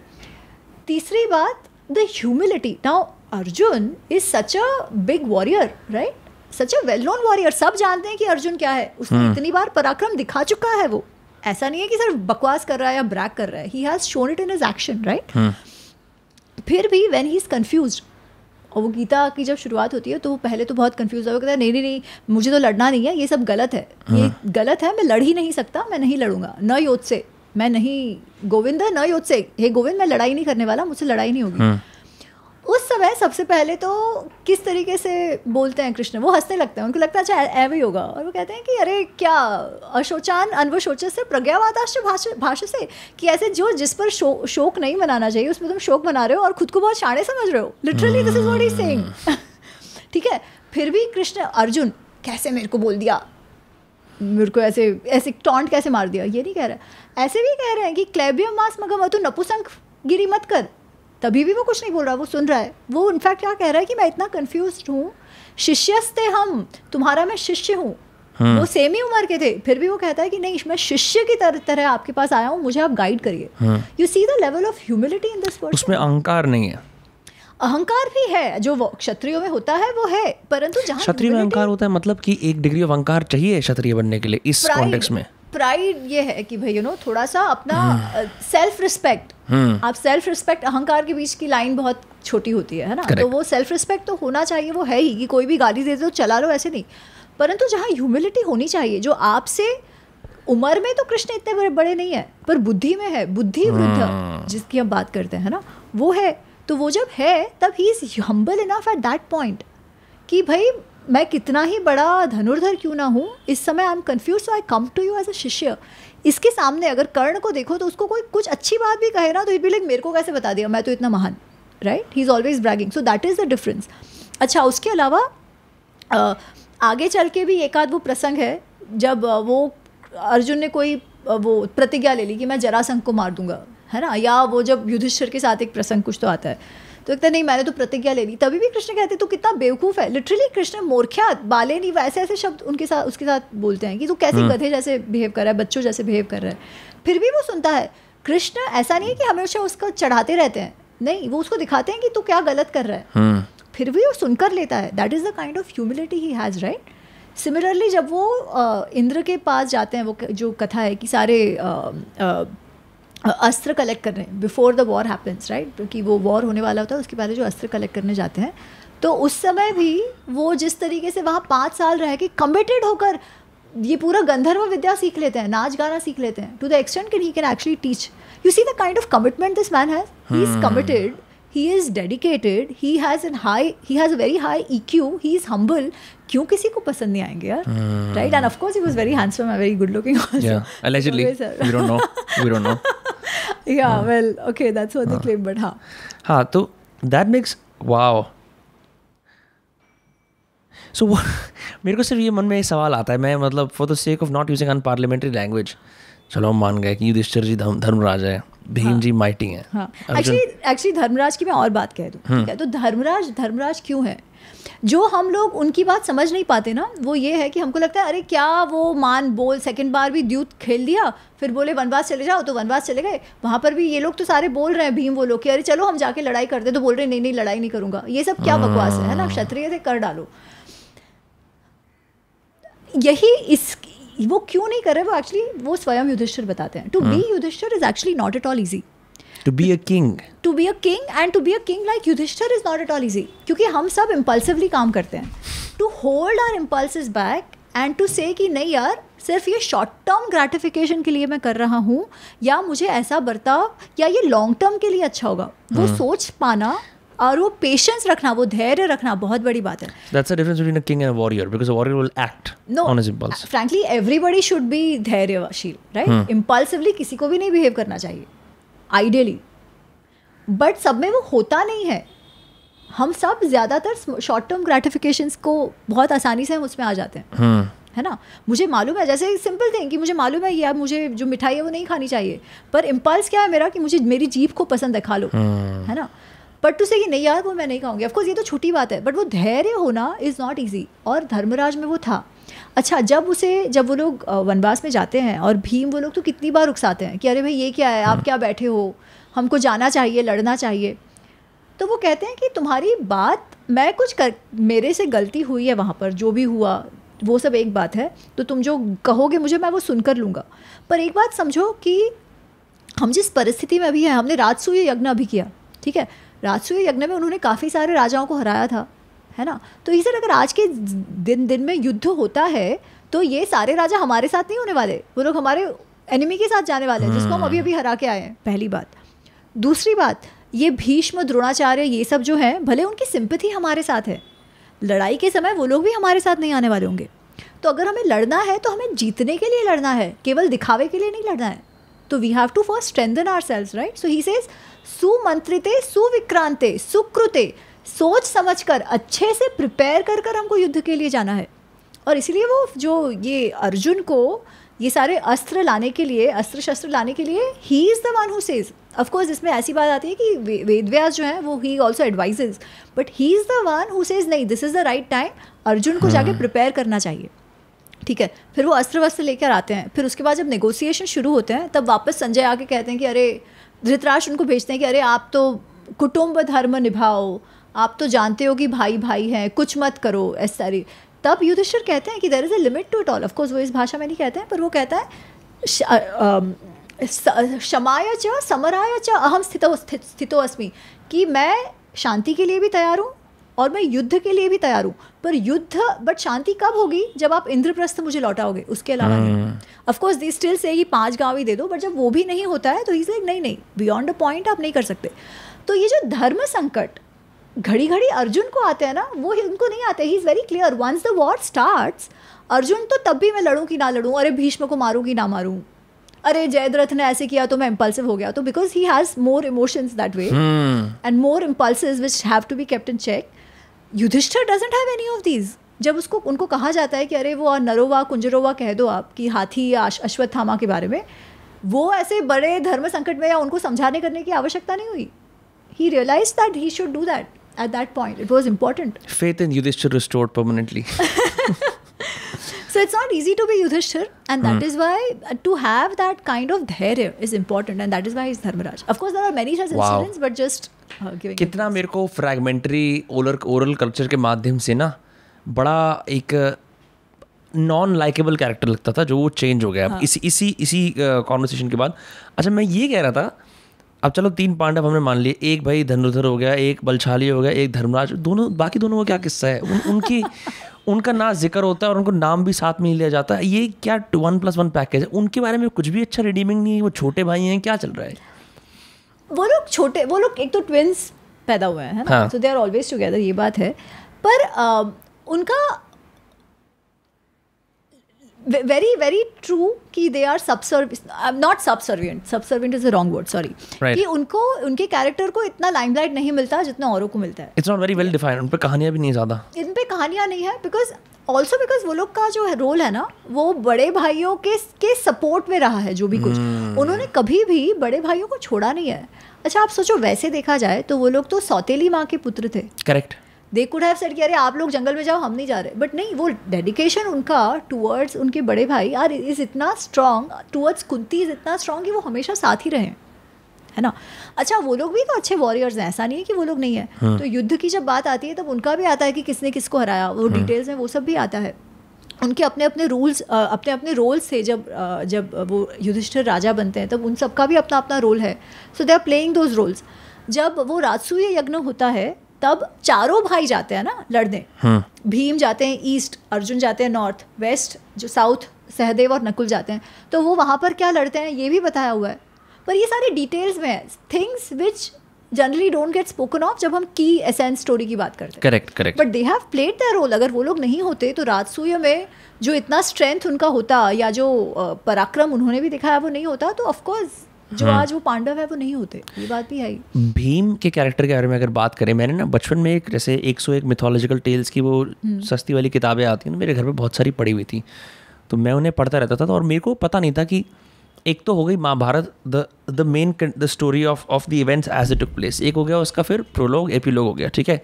फिर उसके भी पोस्ट में आते हैं ना, जैसे आजकल पिक्चरों के बारे में बनाते हैं, सीक्वल प्रीक्वल ऐसे बनाते हैं। तो एक कहानी थी कि बहुत साल हो गए महाभारत को, अब हनुमान जी को भी जो एलिजिडली श्राप था कृष्ण उसके अर्जुन के फ्लैग स्टाफ पे होने का ऊपर चैरियट के, तो उस बहुत साल हो गए, अब हनुमान जी बूढ़े हो चुके हैं और वो एक पेड़ के नीचे लेटे हुए हैं। और भीम में जैसे अहंकार है, तो बहुत समय तक तो हनुमान जी एक बूढ़ा बंदर बनने की कोशिश करते हैं, और भीम पूरी कोशिश करता है कि उनकी पूछ जो रास्ते में उसे वो हटा दे और उल्टी सीधी बातें बोलता है। फिर जैसे यूजुअली होता है हिंदू मिथोलॉजी में, जब असली रूप पता लगता है तो नमस्ते करके माफ़ी मांगते हैं कि जी गलती हो गई हमसे, हमें पता नहीं था आप कितने बड़े दिग्गज बलशाली हो। भीम के अंदर सिर्फ और सिर्फ स्ट्रेंथ का वो होता है, मतलब जो मैंने जितना भी पढ़ पाया हूँ, it's primarily strength. Was that all to him?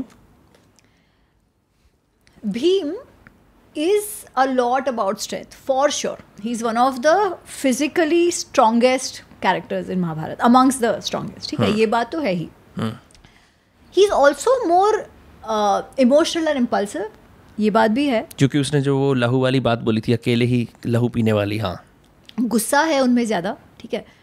परंतु he is also very very dedicated to the relations that he is dedicated to. ठीक है, जैसे डू और डाई स्पिरिट वाली, डू और डाई, जिनके लिए वो कमिटेड हैं उनके लिए वो कुछ भी करेंगे. और इवन युधिष्ठिर और भीम का जो रिलेशन है ना, उसमें भी जैसे हम अर्जुन को जनरली लाइमलाइट मिलती है, Arjun is the most loved character in general, right. पर अगर युधिष्ठिर और भीम की बात हो तो जब यक्ष प्रश्न होता है और सब कुछ होने के बाद युधिष्ठिर को कहते हैं कि आप किसी एक ही भाई को जगा सकते हो, एक ही भाई को जिंदा कर सकते हो, किससे करोगे? और वो कहते हैं Nakul.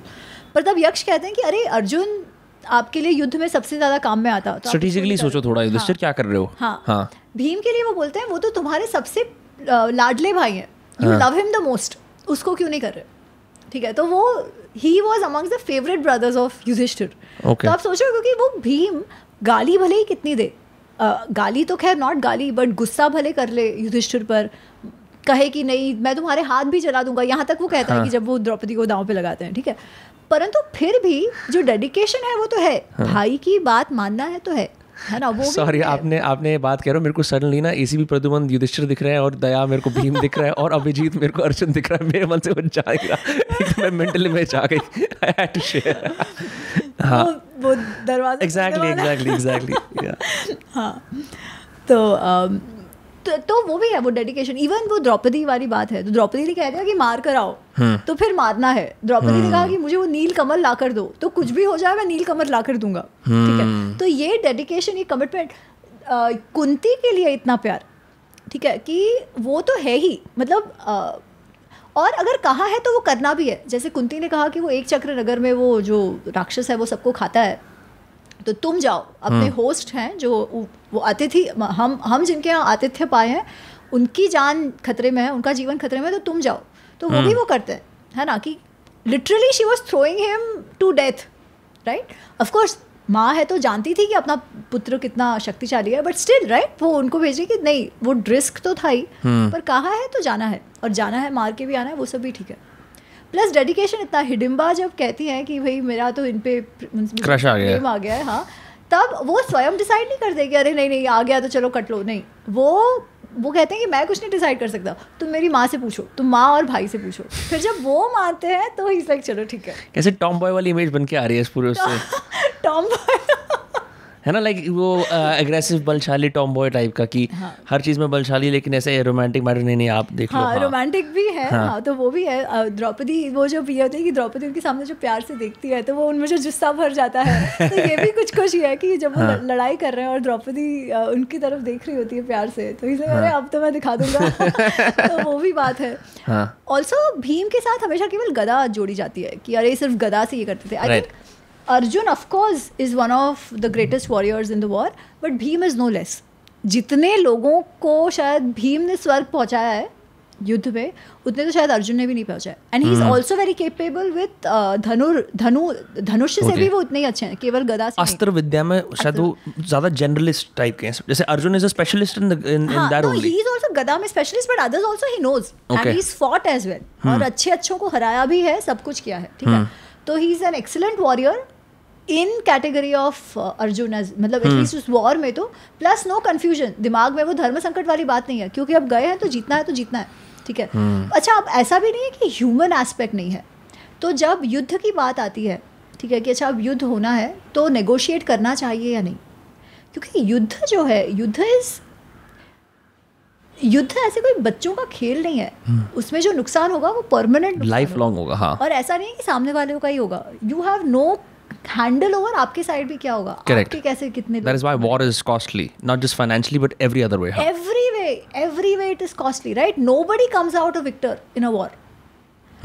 Still things happen, still things have to be done. All that is a different thing, but nobody comes out as a victor. तो जब वो negotiation की बात चलती है तो he also says कि नहीं ठीक है, we must negotiate.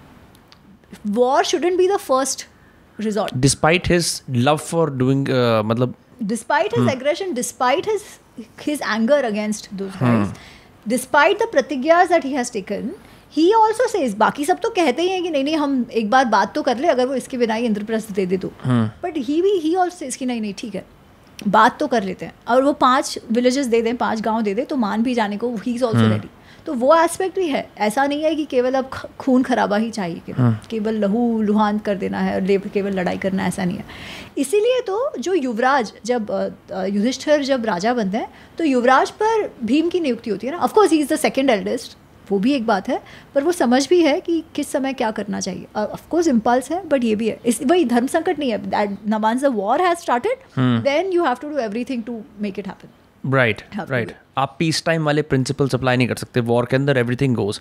मैं पता है इस पूरे कॉन्वर्सेशन से ये समझ पा रहा हूँ कि as a Hindu also primary source ना पढ़ पाना या उसकी इनएक्सेसिबिलिटी की वजह से ना बहुत मिसकंस्ट्रूड नोशंस हैं मेरे मन के अंदर, आई एम श्योर और बहुत सारे लोग जो देख रहे हैं उनके मन के अंदर भी. बिकॉज हमारा क्योंकि कल्चर इतना ज़्यादा ओरल है, हमें कुछ स्टोरीज सुनाई जाती हैं और उसके अंदर जो नरेटर होता है वो अपना मिश्रण भी डाल देता है थोड़ा सा. एज अ रिज़ल्ट हम इनको जितने साइकोलॉजिकली कॉम्प्लेक्स हैं ये सारे किरदार, वो हमें पता नहीं लग पाता, एंड हम लोग फिर वैल्यू जजमेंट्स करते हैं. ठीक है, जैसे मैं सोचता था यार कि ठीक है अर्जुन धनुर्धर है, पर क्या लाइक मतलब मैं I was not very satisfied, like none of them struck to me as absolute heroes. पर जब आप इनके बारे में इन सब का विश्लेषण करो, मैं समझ पा रहा हूँ कि ये केवल एक स्टोरी सुना दी गई बेड टाइम पे बच्चों को कि आपके ये एंसेस्टर से ये महाभारत एक एपिक है. ये एक्चुअली हमारे ओवरऑल जो इंडियन साइकी है इसके अंदर बहुत बड़ा रोल प्ले करते हैं. Absolutely. That I think goes unaddressed. Absolutely. और अब पहले से भी ज़्यादा कम हो गया है मेरे ख्याल से. जिस प्रकार से हमारे माँ बाप इन स्टोरीज से वाकिफ़ थे, हम और कम हो गए हैं. नहीं, मुझे उल्टा लगता है एक्चुअली. थैंक्स टू, भले मेरी कोई भी शिकायतें हो B.R. चोपड़ा महाभारत के साथ कि उसमें कुछ पोर्ट्रेयल्स ऐसे हैं जो गलत हैं, परंतु मुझे लगता है उसके कारण ना जो एक क्यूरियोसिटी और जो मासेस तक लाने का काम हुआ है महाभारत को, या रामानंद सागर के द्वारा रामायण को. रामायण तो चलो फिर भी, रामचरितमानस तो लोग पढ़ते थे, वाल्मीकि रामायण ना भी हो तो रामचरितमानस तो लोगों के यहाँ होता था. महाभारत के लिए तो ऐसी मान्यता थी ना कि महाभारत तो पढ़ोगे तो लड़ाई हो जाएगी घर में, इसलिए महाभारत को रखना ही नहीं है घर पे. राइट. जैसे बोलते हैं ना कि अरे नटराज की वो मत रखो, लड़ाई हो जाएगी. तो ये तो ये ऐसे सुपरस्टिशंस अगर हो समाज में, तो आप सोचो जो धर्म का ग्रंथ है जिससे हमें धर्म की परिभाषा पता चलती है, उसी को हम पढ़ते नहीं थे.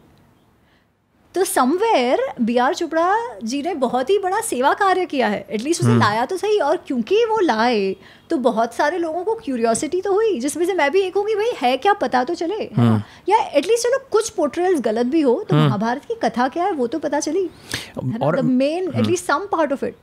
देन वो हमारा काम है कि हम उनको आगे उसे और आगे लेकर जाए, ओरिजिनल टेक्स्ट में जाए वगैरह वगैरह. तो इसके अंदर एक चीज़ जो और स्ट्राइक आउट करके आती है मेरे को कि शस्त्रों का इतना ज़्यादा मेंशन है एक्सेसिवली, जो मेरे ख्याल से किसी भी टाइप के, मतलब इससे पहले किसी भी टाइप की इंडियन टेक्स्ट के अंदर ऐसा जिक्र नहीं है. कौटिल्य अर्थशास्त्र तो बहुत बाद में आए, those are like fairly recent. And I think मतलब आपको ऐसा लगता है कि ये मिलिट्री स्ट्रैटेजी के लिए अच्छी किताब है, या फिर ये जिस तरह से प्रिंस जो थे, जिस डेडिकेशन से ये ट्रेनिंग करते थे, क्या हम उन चीज़ों को मॉडर्न लाइफ में अप्लाई कर सकते हैं? और शस्त्र के बात पर, रामायण में भी शस्त्रों का काफ़ी उल्लेख है. ठीक है, सिर्फ इसमें ऐसा नहीं है, रामायण में भी है. जो ये जो धनुर्विद्या का जो ग्रंथ है उसमें तो ये सारा है ही है ना. जो वेदांग नहीं, वो जो एक उपवेद जिसमें बोलते हैं, तो उपवेद में धनुर्विद्या का भी है जिसमें सारा ये शस्त्र अस्त्र पर ही है. तो ऐसा नहीं है कि नहीं है. जो ज्ञान से रिलेटेड हैं, जैसे आप उपनिषद वगैरह की बात करो तो उसमें नहीं है obviously, because the topic is different. Right. पर बाकी सब जैसे इतिहास वाले में है या धनुर्विद्या रिलेटेड ग्रंथ, उसमें अस्त्र शस्त्रों की बात है ही है. अर्थशास्त्र में तो ऑफकोर्स पूरे वॉर स्ट्रैटेजी की बात है. राइट. शुक्र नीति में वॉर स्ट्रैटेजी की बात है. शुक्र नीति क्या है? शुक्र नीति भी एक टेक्स्ट है. जैसे शुक्राचार्य की जो बात होती है, तो एक्चुअली अर्थशास्त्र जो है, विच वी नो कौटिल्य जी की कृति है जो बाद में लिखी गई, परंतु ही हिमसेल्फ सेज कि मैं जो लिख रहा हूँ सारा कुछ मेरा है, ऐसा नहीं है. मेरे पहले कितने सारे ऐसे ऋषि आ गए जिन्होंने इस पर लिखा है, इतने विद्वान आ गए जिन्होंने इस पर लिखा है, मैं उन सबको कंपाइल कर रहा हूँ और उस पर मेरी टिप्पणियाँ दे रहा हूँ ओवर एंड अबाउ. क्योंकि उनका किसी some of it is lost, some of it is not understood well, किसी में कुछ त्रुटियाँ रह गई या किसी भी कारण सर, तो वो सबको एकत्रित करके शुद्ध करके उसके ऊपर मैं अपनी टिप्पणियाँ देकर मेरा एडिशंस कर रहा हूँ.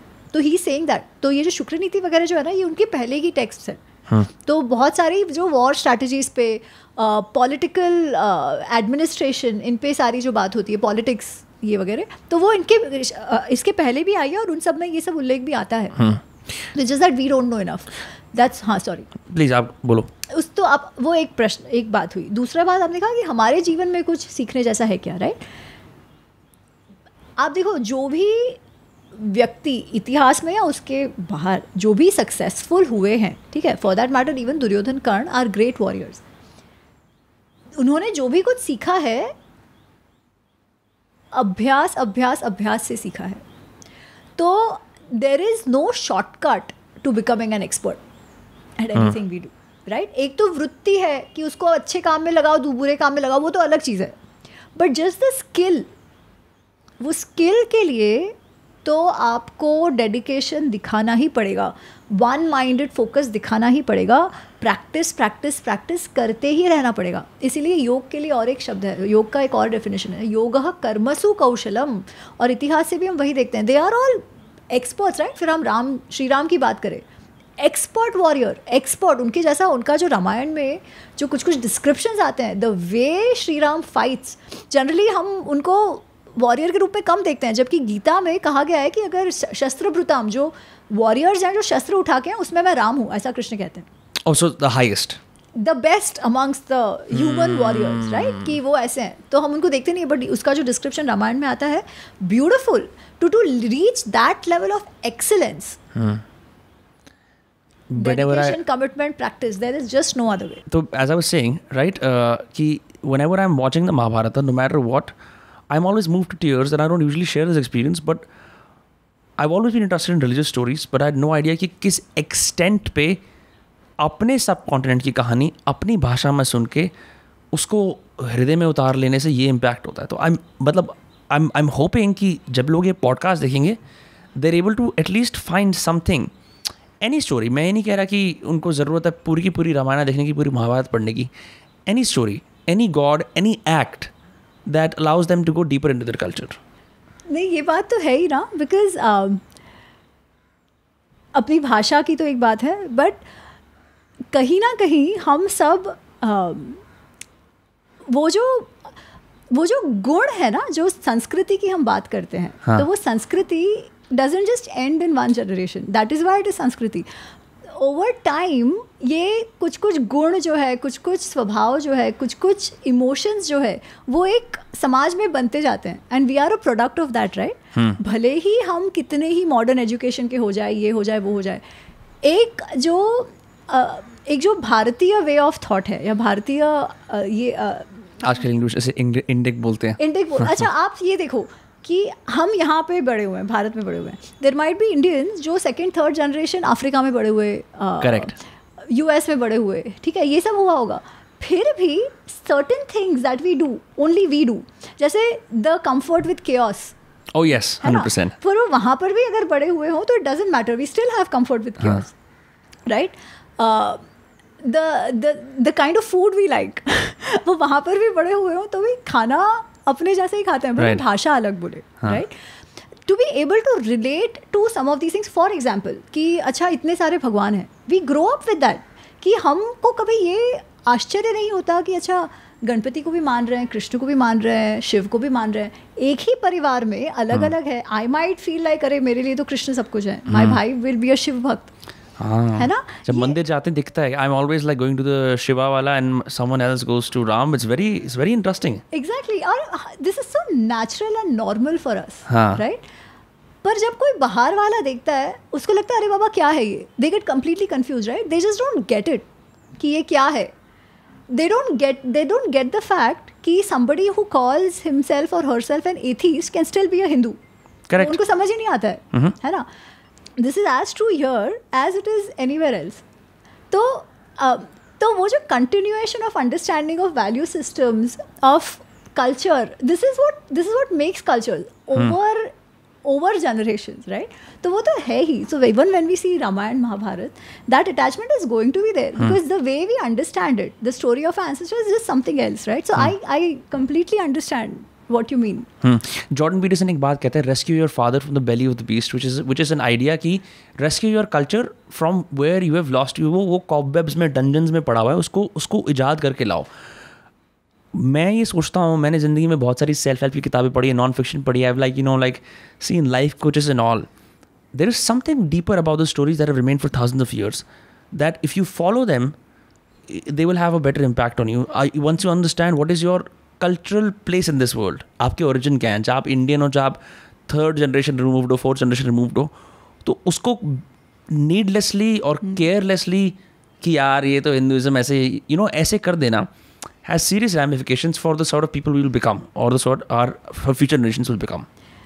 Very well said. And I'll tell you, हमारे जो संस्कृति या समाज को हिंदू धर्म हम कहते हैं, बट वैसे सनातन कहते हैं, सनातन धर्म, है ना. सनातन का क्या अर्थ है? Sanatan is that which always goes on. Now dharma, as we have discussed till now, dharma is an overarching principle which ensures sustenance, right? तो only that will survive for long or only that can be eternal which promotes sustenance. उसके सिवाय कुछ नहीं हो सकता, right? इसलिए कई बार मुझे दुख भी होता है कि हम लोग धर्म को रिलीजन समझते हैं, which is actually not the case. Religion is one aspect of it, if at all, right? Religion is not dharma. Religion is not even a culture, so to say. Western side क्या हो गया ना, their worldview is limited because of this epistemology, ontology, जो भी कुछ कहो, that they come from, right? कि ये एक बुक है, ये बुक में जो लिखा है वही उतना है. हमारा ऐसा नहीं है. we have a library, we have oral traditions. ऐसा भी नहीं है कि we are limited by anything. Why? Because dharma itself is also contextual. It is also not limiting. Anything that limits will eventually stagnate. Correct. Right? Not to say कि everything goes.